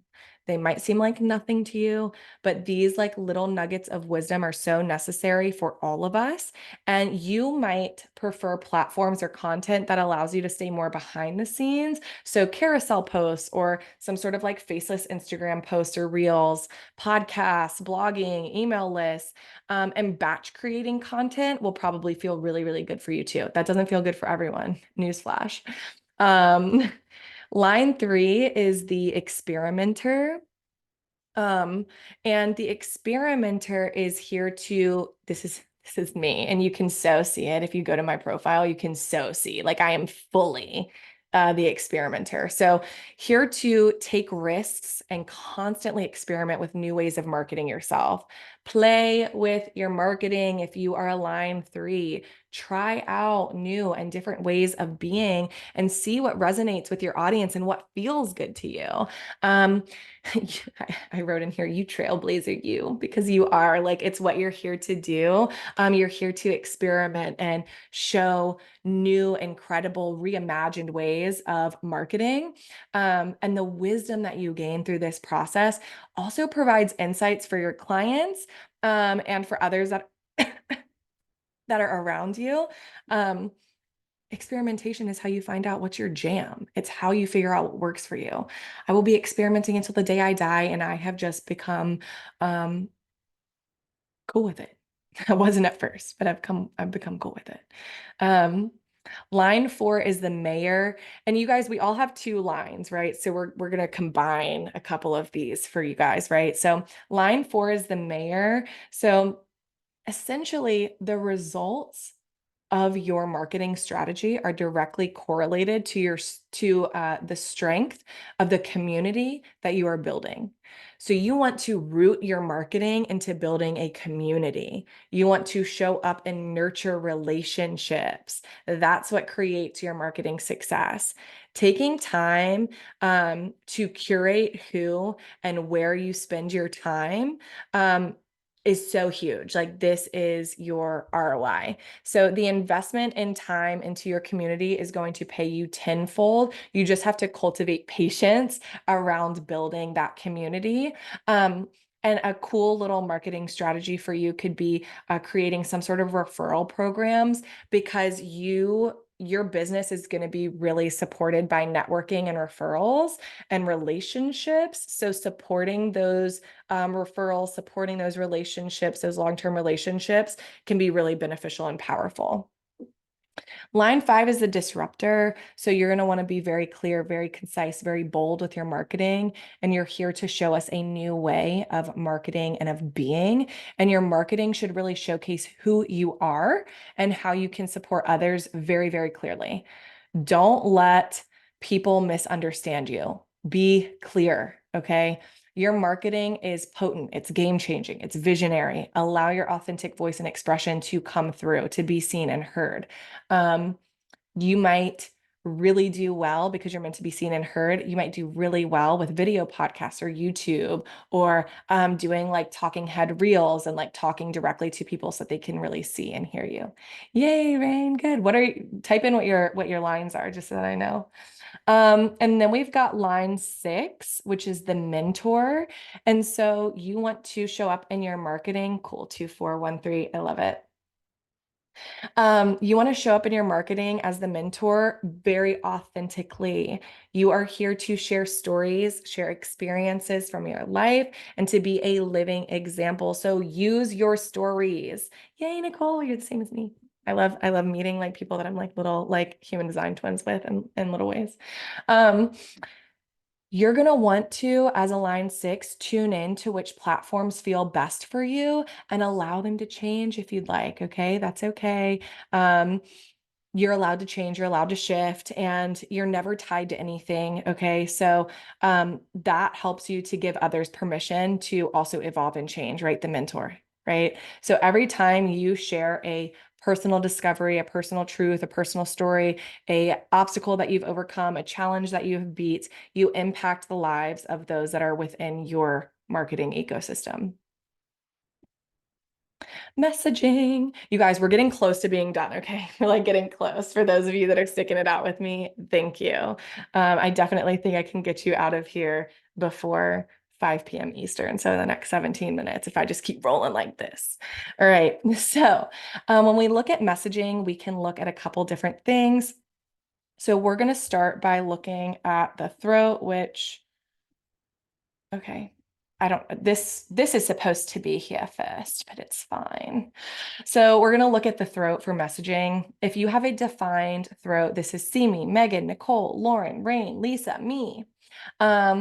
We are here to be on a journey to own the power of our voice and make our mark on the world. It is very important to stay true to who you are in every moment, not feel like you need to fit in with the crowd, not feel like you've got to speak a certain way. You have a consistent way of talking and speaking and voicing yourself, no matter who you're with, no matter what you're doing, no matter what you're talking about. So just getting really comfortable with your whole authentic expression of who you are, and not backing down from that. Okay. And then I put on here how to kind of note if you're in your shadow, right? Like if you're talking over others constantly, if you're oversharing without thinking about it, if you're getting stuck in your own way of communicating without vibe checking what's going on, right? Like I do curse a lot. But if it was a bunch of 70-year-old women here, I probably wouldn't, just because, So you want to be authentic, but you want to vibe check. Okay. You want to make sure that you have created the space for you to show up authentically as well. There are some 70-year-old women I could definitely do talking over others and oversharing. Okay. This is great though, right? Because now you have a way to know that you're a little bit out of alignment in your throat center. And how can we shift that? We can shift that in so many ways. If you guys want to know how, just like DM me because I don't have time right now. Uh, I can't wait. I hope that Addison goes through and watches this whole 2-hour call and gets to hear me being crazy. Okay, undefined. This is Samira and Lorna who aren't here, but we're going to talk about it because they're going to watch the replay. So as someone with an undefined throat center, you're built to pick up on how others talk, how other people share and express themselves. And essentially, you're like a chameleon with your voice, with your words. Your voice is going to be spontaneous and fitting the situation just right. So for me, if I tried to shift the way that I talked and showed up all the time, it would feel so weird. People would be like, who is this? Not natural for me at all. Like you would pick up on it in an instant if I wasn't being myself. With anyone that has an undefined throat center, like Lorna, like Samira, for them, they can show up in so many different ways and match the energy of what's going on in the room, and it's gonna feel natural. It's gonna feel good to the people that they're with. It's not gonna feel weird or icky.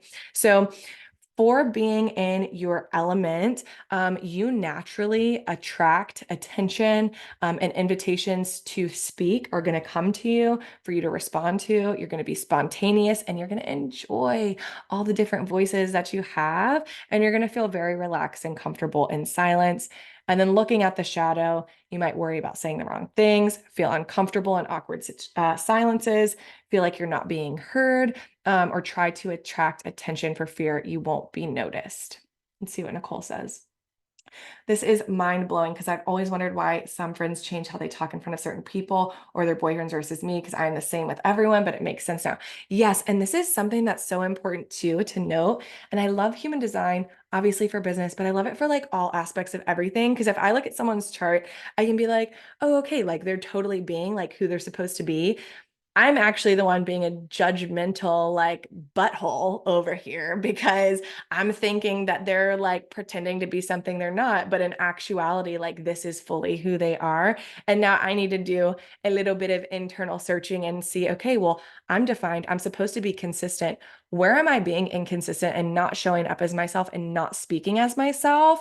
And that is what is going to cause you to judge other people for doing that. Because if you're being authentic and you're showing up how you should show up, you wouldn't worry about like how someone else is showing up. So that could be something to look out to at too, Nicole, is like, am I showing up in that way anywhere? Like whether it's within messaging or content or with my clients or with my coach or like even with myself. Am I not being honest with how I'm like talking to myself, right? Something to kind of like think about.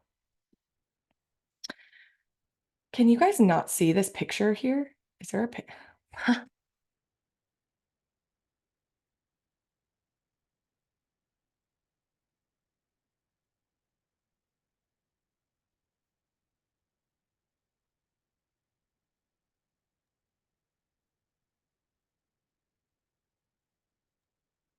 You're muted, Sydney. Oh, that's what I did. I muted myself. I was like, wow, I just hit this and that was probably so loud, but I just muted myself. So, thank you. So your throat center, what we were just talking about, this is all about messaging in your voice, right? And so I just want to make a statement here for Samira. When we look at the throat center, let me see if I can just go to the next page. See here how there's like some that are colored in and some that are not. The ones that are colored in are your defined throat centers or throat, I'm sorry. The ones that are colored in are your defined gates within your throat. If you don't have any, it's okay. You're going to freely jump between all of those different voices. And if you don't have a particular throat gate defined, it's still useful to understand it because one, the people in your life might have it defined, and knowing their authentic voice is going to help you in your interactions. You might be around someone that has that gate defined, and then you're going to take that in and amplify that energy if you don't have it defined.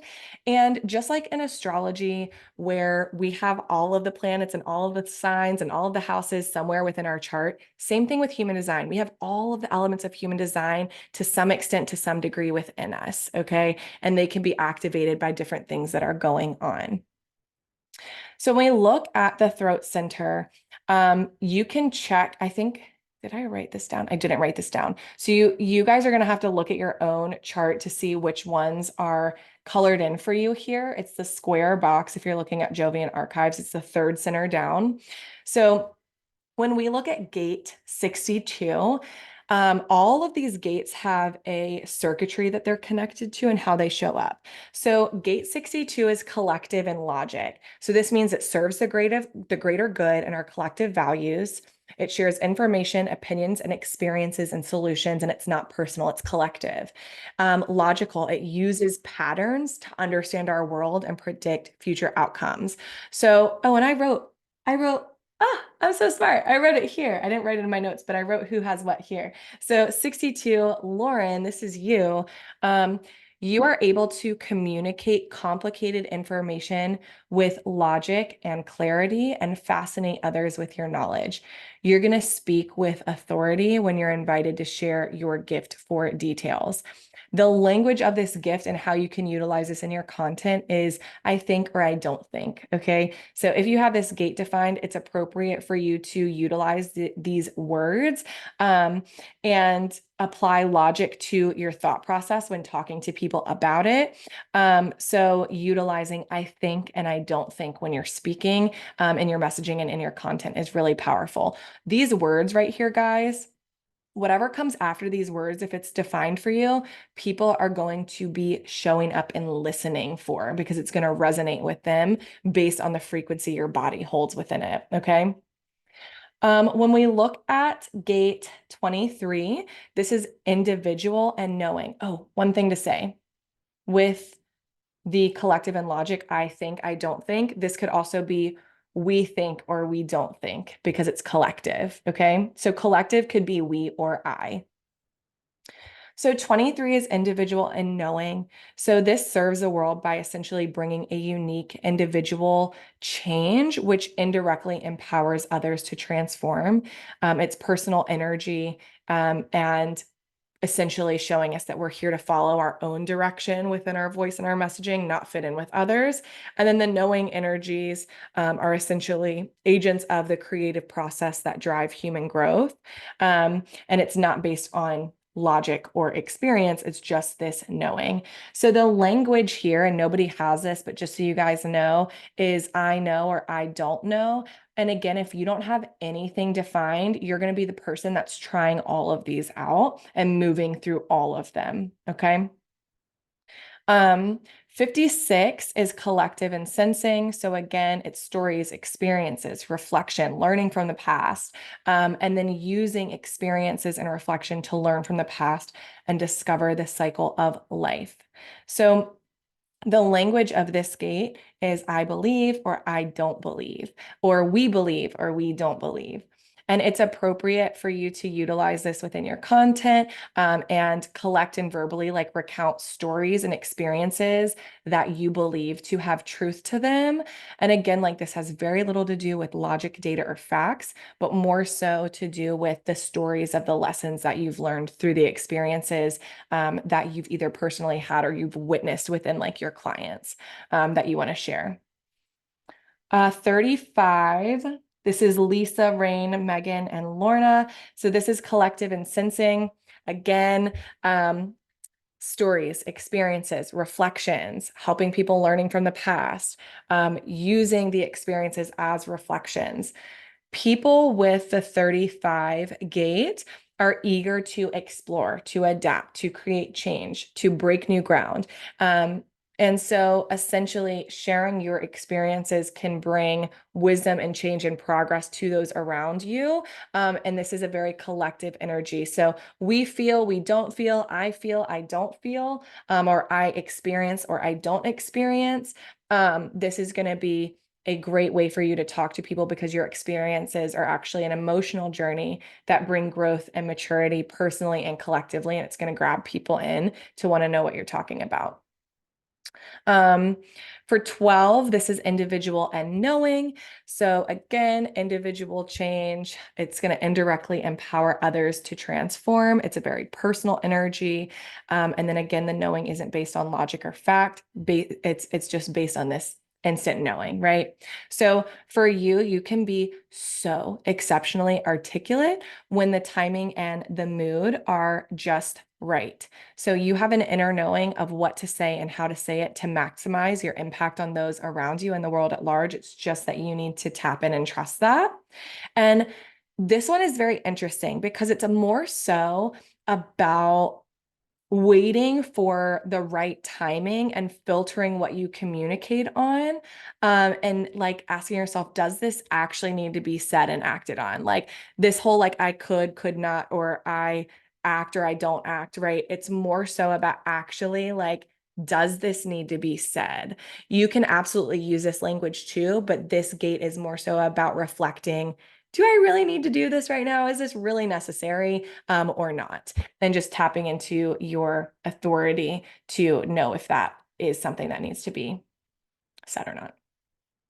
Then we've got 45, which is Rain, Lorna, and Simi. Rain, you've got a lot of your throat gates defined, which is fun because you get to bounce around through a lot of them.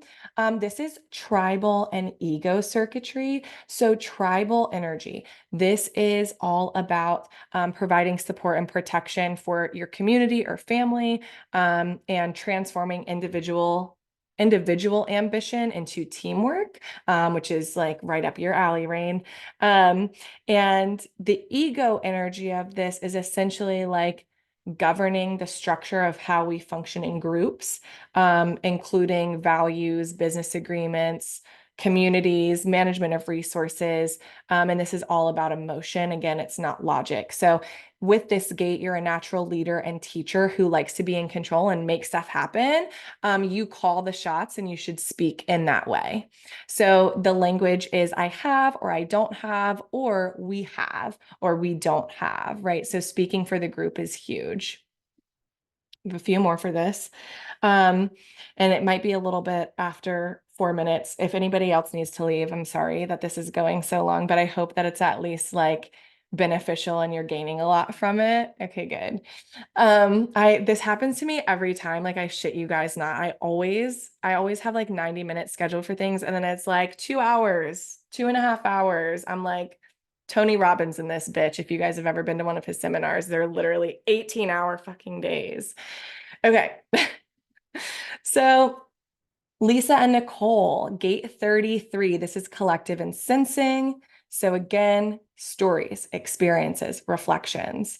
And then essentially for you, like allowing yourself to have quiet time alone and reflect on your experiences and the experiences of others is going to allow you to recuperate your energy, decide which lessons to take with you as you move forward and which ones to share with others. So what you learn and what you share are a part of the collective human experience, and they advance our evolving consciousness. It's really important.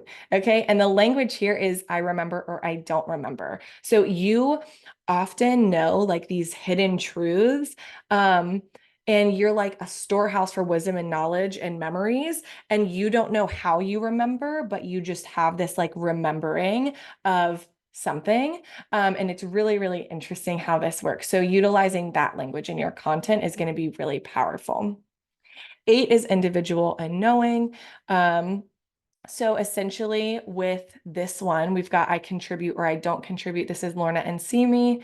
So essentially with this one, like you are here to make your contribution to society first by gaining people's attention and then promoting truths, causes, ideas, or products or offers that you know are going to benefit them. So the language could be I contribute, or it could be I know how to make a difference. Are a couple of ways that you could do that. So like, I know how to make a difference in this by doing this, right? And then moving into gift 31. This one's collective and logic. We've got I lead or I don't lead. This is Lisa and Lauren. So this again is something that is collective and logic driven. So for you, you grasp the patterns and trends that affect the collective and hold a vision for people into moving into a better future. But rather than doing for others, you guide them to achieve their goals for themselves. So it's important that you speak in that way as well. You're going to have a very natural leadership style, though you might not be like a formal leader. You may not be, and that's okay. But you'll notice that you're often granted leadership or influential roles in whatever you're participating in simply because you hold that energy. So the language of this gate is I lead or I don't lead. You could also use other words, you guys, and this goes for any of them, any other sort of like synonym type of words. So I guide, I show, I direct, I steer. You can play around with the verbiage so that it actually feels even more resonant to you. 20, this is rain and see me. Again, we've got an individual and knowing circuitry. So for this one, you are here to essentially be fully present and aware in the moment, which supports your survival, your intuitive knowing, your action, your focus. And being present means not holding on to the past or anticipating the future, but being fully absorbed in the now, watching, waiting, contemplating. And when you take that time to be and integrate your awareness, your clarity and wisdom begin to emerge, and your words and actions are going to come forth in the right timing because you've taken that time for yourself. So the language of this gate is going to imply that you know who you are and are aware in the present moment. So when you say I am, it's more so I am like right now in this moment, or I am not right now in this moment, right? So it could be right now I am working on this thing or excited about this, or right now I'm deciding that this is not the like way I'm being, whatever, utilizing this type of a language. And then 16, collective and logic. This is I experiment or I don't experiment. This is Lisa, Megan, and Lorna. So this essentially shows that you are here to experiment, practice, refine your patterns, and eventually become a master in something that you love. And because this is a collective energy, any talents that you develop and master here are to be shared with others. And so this gate uses words that imply that you experiment, and you might say things like, I'm going to keep working on this until I get it right, or let me try that and see if this works. Practice makes perfect, right? It's kind of along these lines of experimentation and showing that in how you're speaking through your content as well. Okay, you guys, this is the last section. Does anybody need to leave? Is anybody tired of me yet? Thank you. Okay, let me see. Who do we have left? We've got Rain, we've got Lauren, we've got Lisa, and we've got Nicole. Thank you guys so much for sticking it out with me, you guys. I appreciate you. Okay. So when we are creating content, essentially our defined centers, which are the colored in ones, are our gifts to give. So if you have defined centers, you're probably going to attract people that need those gifts, that are open where you are defined. And if you're undefined, the gifts, these are your gifts to receive from the world. So you're probably attracted to the marketing of people that are defined where you're undefined. If you're totally open, if you're a reflector, try them all because it shifts for you. Reflectors, again, are shapeshifters. I use that word constantly because it's really important for reflectors to know that they're just not, conditioned by the universe. You do have sovereignty, and you do have the capability to tap into all these parts of your chart. It's just going to shift consistently. So playing with all of them. If you have a defined head center, you're going to want to ask inspiring questions. Maybe you can share some journaling prompts or share your process on getting inspired, going for walks, going to the beach, dancing, whatever. What you share should inspire people, essentially. So making sure that what you're sharing is an inspiring image and is the image that you want to be giving other people. And sometimes you might find yourself sharing inspiring ideas that aren't right for you, but are right for your ideal client and will help them find the inspiration they need to get started on hiring an OBM or a coach, or creating content or hypnosis, or getting clear on their finances, right? So this is all about creating inspirational content. For your ajna, that's the third eye center, if you didn't know that. This is essentially like your perspective center. So this is all about you showing up on socials and sharing your perspective, sharing your opinions, your ideas, your stories. How you view the world is so unique, and people love that. They feel like it's so insightful. So share your unique perspectives, talk about what you believe in, talk about what you think, talk about that thing you just realized, talk about what you're curious about and what you're currently contemplating, and let your audience like into how your mind works, and let them listen to you think out loud. Let them be captivated by what is going on in your mind. Yes, this right here, this one is the ajna. I'll point them out as we go through. The throat center, right? This guy right here, we already talked a bunch about him, but he's got more for us. So with the throat center, if this is defined, the most powerful advice for you on social media is give yourself the permission to be seen and to be heard and to be like fully understood, fully express yourself and share your stories.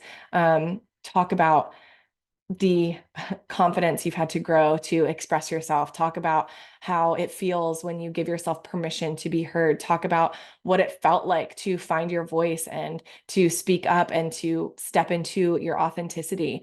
Talk about your processes on creating the things that you're creating, whether it's for your clients or within your own life. These are all going to be great talking points to leverage this center. And here's some more ideas here. Let's see, express yourself freely, talk about confidence, talk about finding your voice, speaking up, talk about creating the reality your ideal client wants to create. So like making that picture for them. Your G center is right here. It's this one. So this is all about sharing your identity and sharing your truth. Any content that you create is going to thrive if it's something that you create from authenticity and alignment. And you're going to want to talk a lot about who you are, share your identity work, share your self-care routines, share, what you're doing throughout the day. Talk about where you're going in life, talk about the things that you've been through. You essentially have a constant sense of magnetism when you're aligned with your authenticity, when you're being wholly yourself. And this center is less about saying something specific and more about being so true and so authentic in your expression online and how you're showing up, and not feeling like you have to show up in XYZ way to succeed. I had a manifesting generator client who was not being consistent. She wasn't batching content and showing up every single day and doing all of these things, but she was showing up when she was feeling really excited to show up.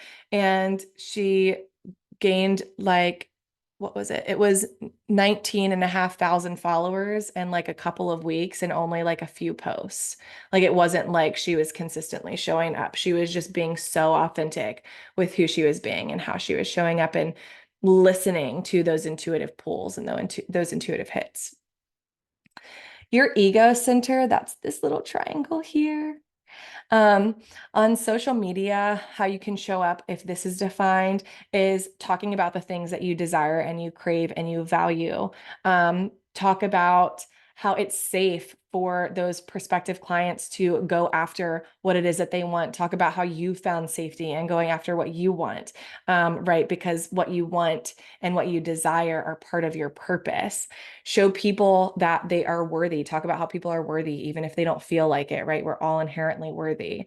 Encourage people to grow even when it feels scary or unattainable. Encourage people to go on this journey of self-improvement to improve their lives, improve their business, whatever it is that you're focusing on with your clients.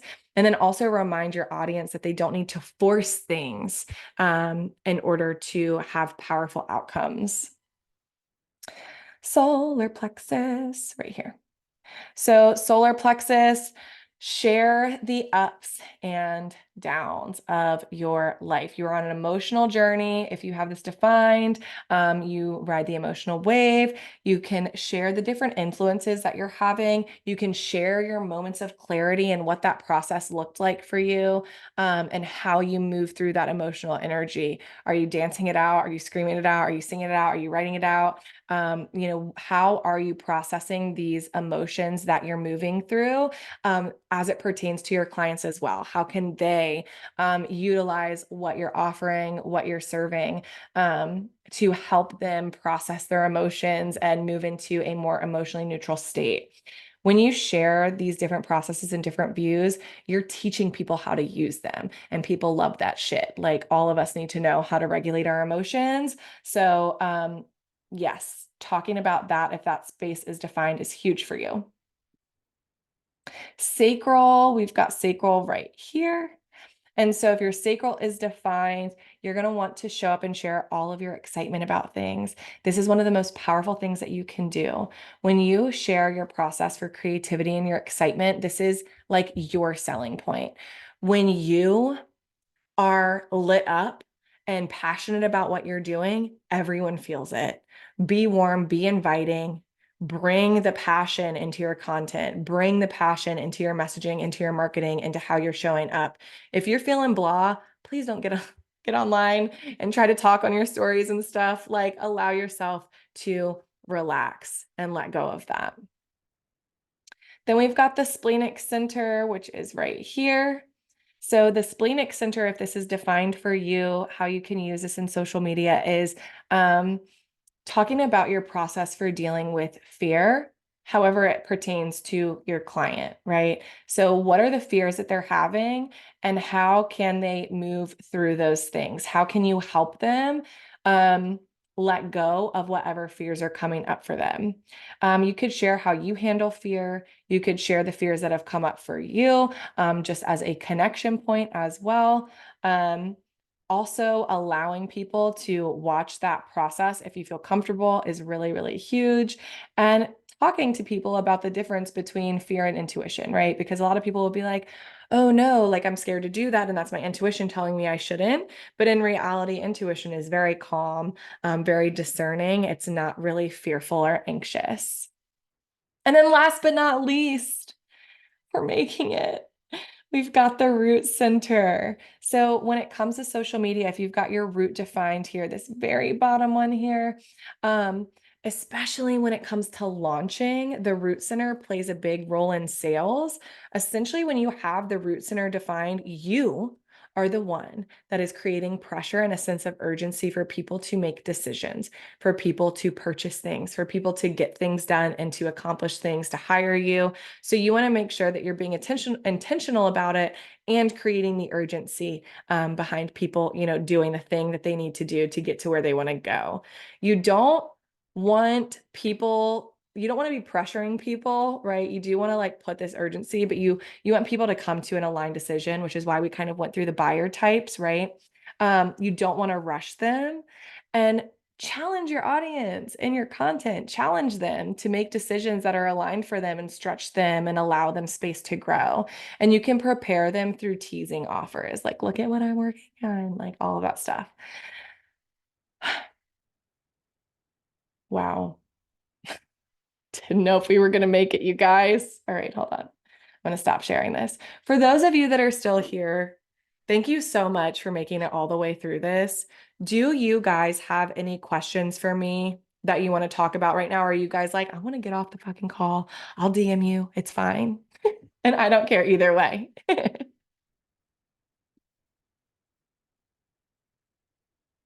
Lauren, I know it's late for you. Yeah. It's actually early now. It is 5 a.m. I moved. I'm in Bali. Well, congratulations on the move. Good Well, morning. I'm here for like 6 weeks. It's not a permanent move, but Well, it's okay. That's awesome. Congratulations and good morning, Angel. What a fun way to start your day. I know, right? I would love to know a little bit about shifting your throat center. You mentioned that during it, but that you didn't have time to go into it. If you have like 2 minutes to even explain that. That's definitely the part of the presentation that like resonated most with me and where I was like, oh, this makes sense. Okay, sorry, shifting what? Your throat center. Shifting. Oh, do you have any? Or like if I'm like in on- my shadow or whatever about being Oh, okay, defined. okay. Hold on. I'm just gonna like back up. I So don't know. I'm really new to all of this language, so I don't know if I'm describing it correctly. no, you're doing great. Hold on, let me see here. I'm gonna see what I said and see if I can pick out what you said. So you're talking about, let's see, with the throat center, I know you made a comment about like talking over people. Oh yes, Mm, shifting out of being in your shadow for your throat is what you're saying. yeah. So, like if I notice that I'm talking over others or I'm oversharing or whatever, like what are some ways that I can get out of the shadow and into my more authentic nature of the throat? There's so many ways that you can do this. So sound healing is great. There's this thing called vocal toning that you can do. If you look up like vocal toning meditations on YouTube, essentially each center, when we think about our chakras, some people are like, ooh, like, isn't that like some sort of religious thing? Or like, what is that? Your chakras are literally nerve bundles in these different centers. So in your throat, you have this bundle of nerves. And if that is dysregulated or that is muddied up or conditioned in a certain way, or you have a trauma that tells you that, you are never heard and whatever. So you've got to like show up and speak louder. You grew up in a family where you were never listened to. So you feel like you've got to be louder or talk over other people. Essentially what happens is this gets out of alignment and we can bring it back into alignment by doing different things. So these different centers have different sounds that resonate with each of them. So vocal toning is a really fun, more somatic process of doing that. You can also become more intentional. So what I mean by being more intentional is utilizing your willpower. I know we talk about subconscious. I know you guys talk about subconscious a lot. And I talk about subconscious a lot, but I also do focus on the willpower and the action aspect of it. So if you're noticing that you're constantly talking over people, it's like, hold on, like, how am I day to day? Like, what can I do to step back and give a little bit more space before just jumping in? Can I just allow there to be like a 2-second pause before I jump in and start saying something? Right? Like, and just allowing yourself to play with that a little bit. You can also work through doing things like figuring out the root cause of it, right? If you're feeling like this is something I do all the time, I feel really uncomfortable when I'm like quiet and not talking over people and not interjecting. Okay, so like let's figure out the root cause of where and when you decided you have to talk over others to be heard, and then doing some work around like the root cause with that. And if you have questions about how to do that, I think I'm probably going to be doing some sort of a freebie with like root cause stuff soon. And I know Addison also knows a lot about this stuff. So like if this is something that you want to focus on, you could say, hey, like on the next mindset call, can we look into when I decided that like I'm not worthy of being heard, so I have to talk over other people? Like, can we do some sort of work around that? And just allowing yourself to get unstuck from that space. Vocal toning, Reiki, doing like root cause stuff with her, forcing your willpower onto it and being like, I'm gonna write myself a note that just says, take a moment to pause before speaking, so I can like remind myself of that consistently when I'm on calls or different things. Super. Thank you so much. You're welcome. Does anybody else have any questions for me or comments? I just wanted to say, can you hear me? Yes. Okay. I just wanted to say thank you so much because you're so knowledgeable and so cool that you know these things. And like, it's so powerful to learn because it makes me feel like I'm normal, like I'm just exactly who I'm supposed to be, which is just the best thing ever. Yes. And I have a weird question, and I don't know if you're going to be able to help or not, but I assumed you would be. Mhm. So like I have been on this crazy journey to like lose weight or like get healthier, and I just can't, like, for whatever reason, eating groceries, buying groceries, and like staying consistent and like disciplined in my food is so difficult for me. And I feel like it's because of the Manigen, but I don't know if my human design can tell me anything about like my food or like my patterns. But I feel like I go crazy because I'm like, I must just not be disciplined. Like I must not be able to stick to one thing. And so yeah, I didn't know if you had any insights on that. Yeah, so I have a couple of thoughts on that. The first question that I wanted to ask you was, when did you decide that it's difficult for you to be consistent with being healthy? Because all of these limiting, like you saying it's difficult, I know how real it feels when you're in something, but that's a limiting belief. Because for someone else, it's not difficult. You know, it's a limiting belief if it's not an absolute truth for everybody everywhere. Okay. So essentially, at some point, you made the decision that it was going to be difficult for you to lose weight, to stay healthy, to stay consistent. You made that decision at some point in your life. And then the other thing I would say is, yes, human design can tell you about your digestion, how you should eat, like what you should eat, where you should eat. For example, I am indirect light, so I'm supposed to eat the majority of my meals. Like everybody's like, don't eat late. I'm supposed to eat when it's dark, bitch. Like I am not supposed to be eating my main, like biggest meal at lunch. My body doesn't digest properly like that. My husband, he is what is it actually called? I can't think of the actual name of it right now in this moment because my head is so fucking filled with everything that I just talked about. But his is like he's got to be in like lively, like rowdy environments. Like, so it's good for him to be like watching TV and eating, or being at a party and eating, or like doing these different things. And so we all have different digestion patterns. There's warm food, there's cold food, there's indirect light, direct light. There's a whole ton of them. So yes, human design can tell you about that.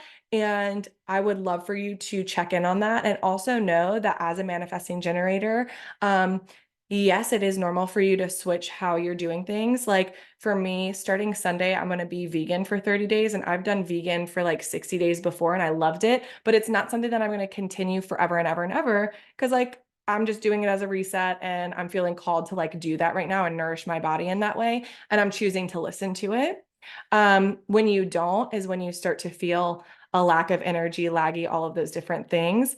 Another thing, Rain, when we're talking about weight on the body, excess weight on the body that we're unable to get rid of or move, two other things to think about. Actually, mold poisoning can cause you to not let go of weight, just so you know. That's not the first place I would start, but that's something that I learned recently, that I thought was really interesting. Like you could be like trying and doing everything, and actually mold, if you have like mold or any type of like bacterial sort of thing going on, your body puts on extra fat so that the mold will attack the fat cells instead of like your white blood cells or red blood cells or like whatever else. And then the other thing is also, when we have excess weight, a lot of time, it's your soul trying to protect you from something. You feel unsafe in some area or in some way. So those are like those are all the different things that I would look at if I was to have like an hour and a half call with just you on this topic. That is so helpful in so many ways. Thank you, thank you, thank you. You're so welcome. Cool. Does anybody else have anything, any comments, questions, concerns? I No? just want to take a moment to say thank you for sharing all of your wisdom. Yay. Even as someone who knows a lot about human design and has been studying it for years, again, like we just all have such a different way of reflecting it back to people and sharing it. And like your perspective on a lot of the things that you were talking about today, you just shared them in a way that I haven't heard before. And like they resonated and landed in differently. And so I just really appreciate that.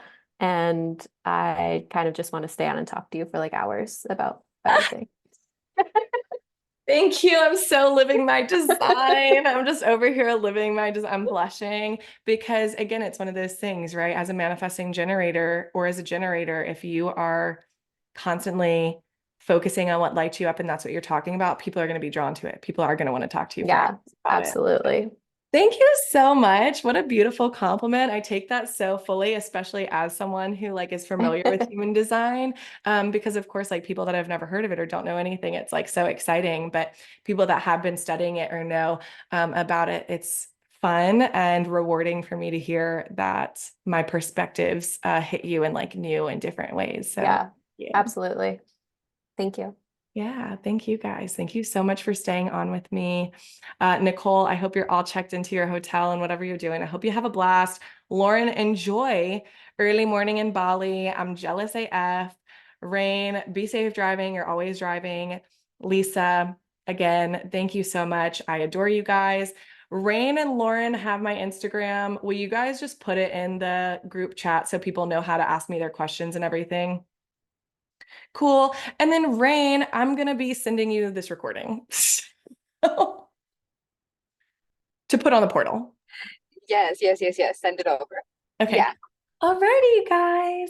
I love you all, even though I just met a couple of you, and I hope you have a great day. And yeah, I'll talk to you guys soon. Thank you. Thank you. Bye.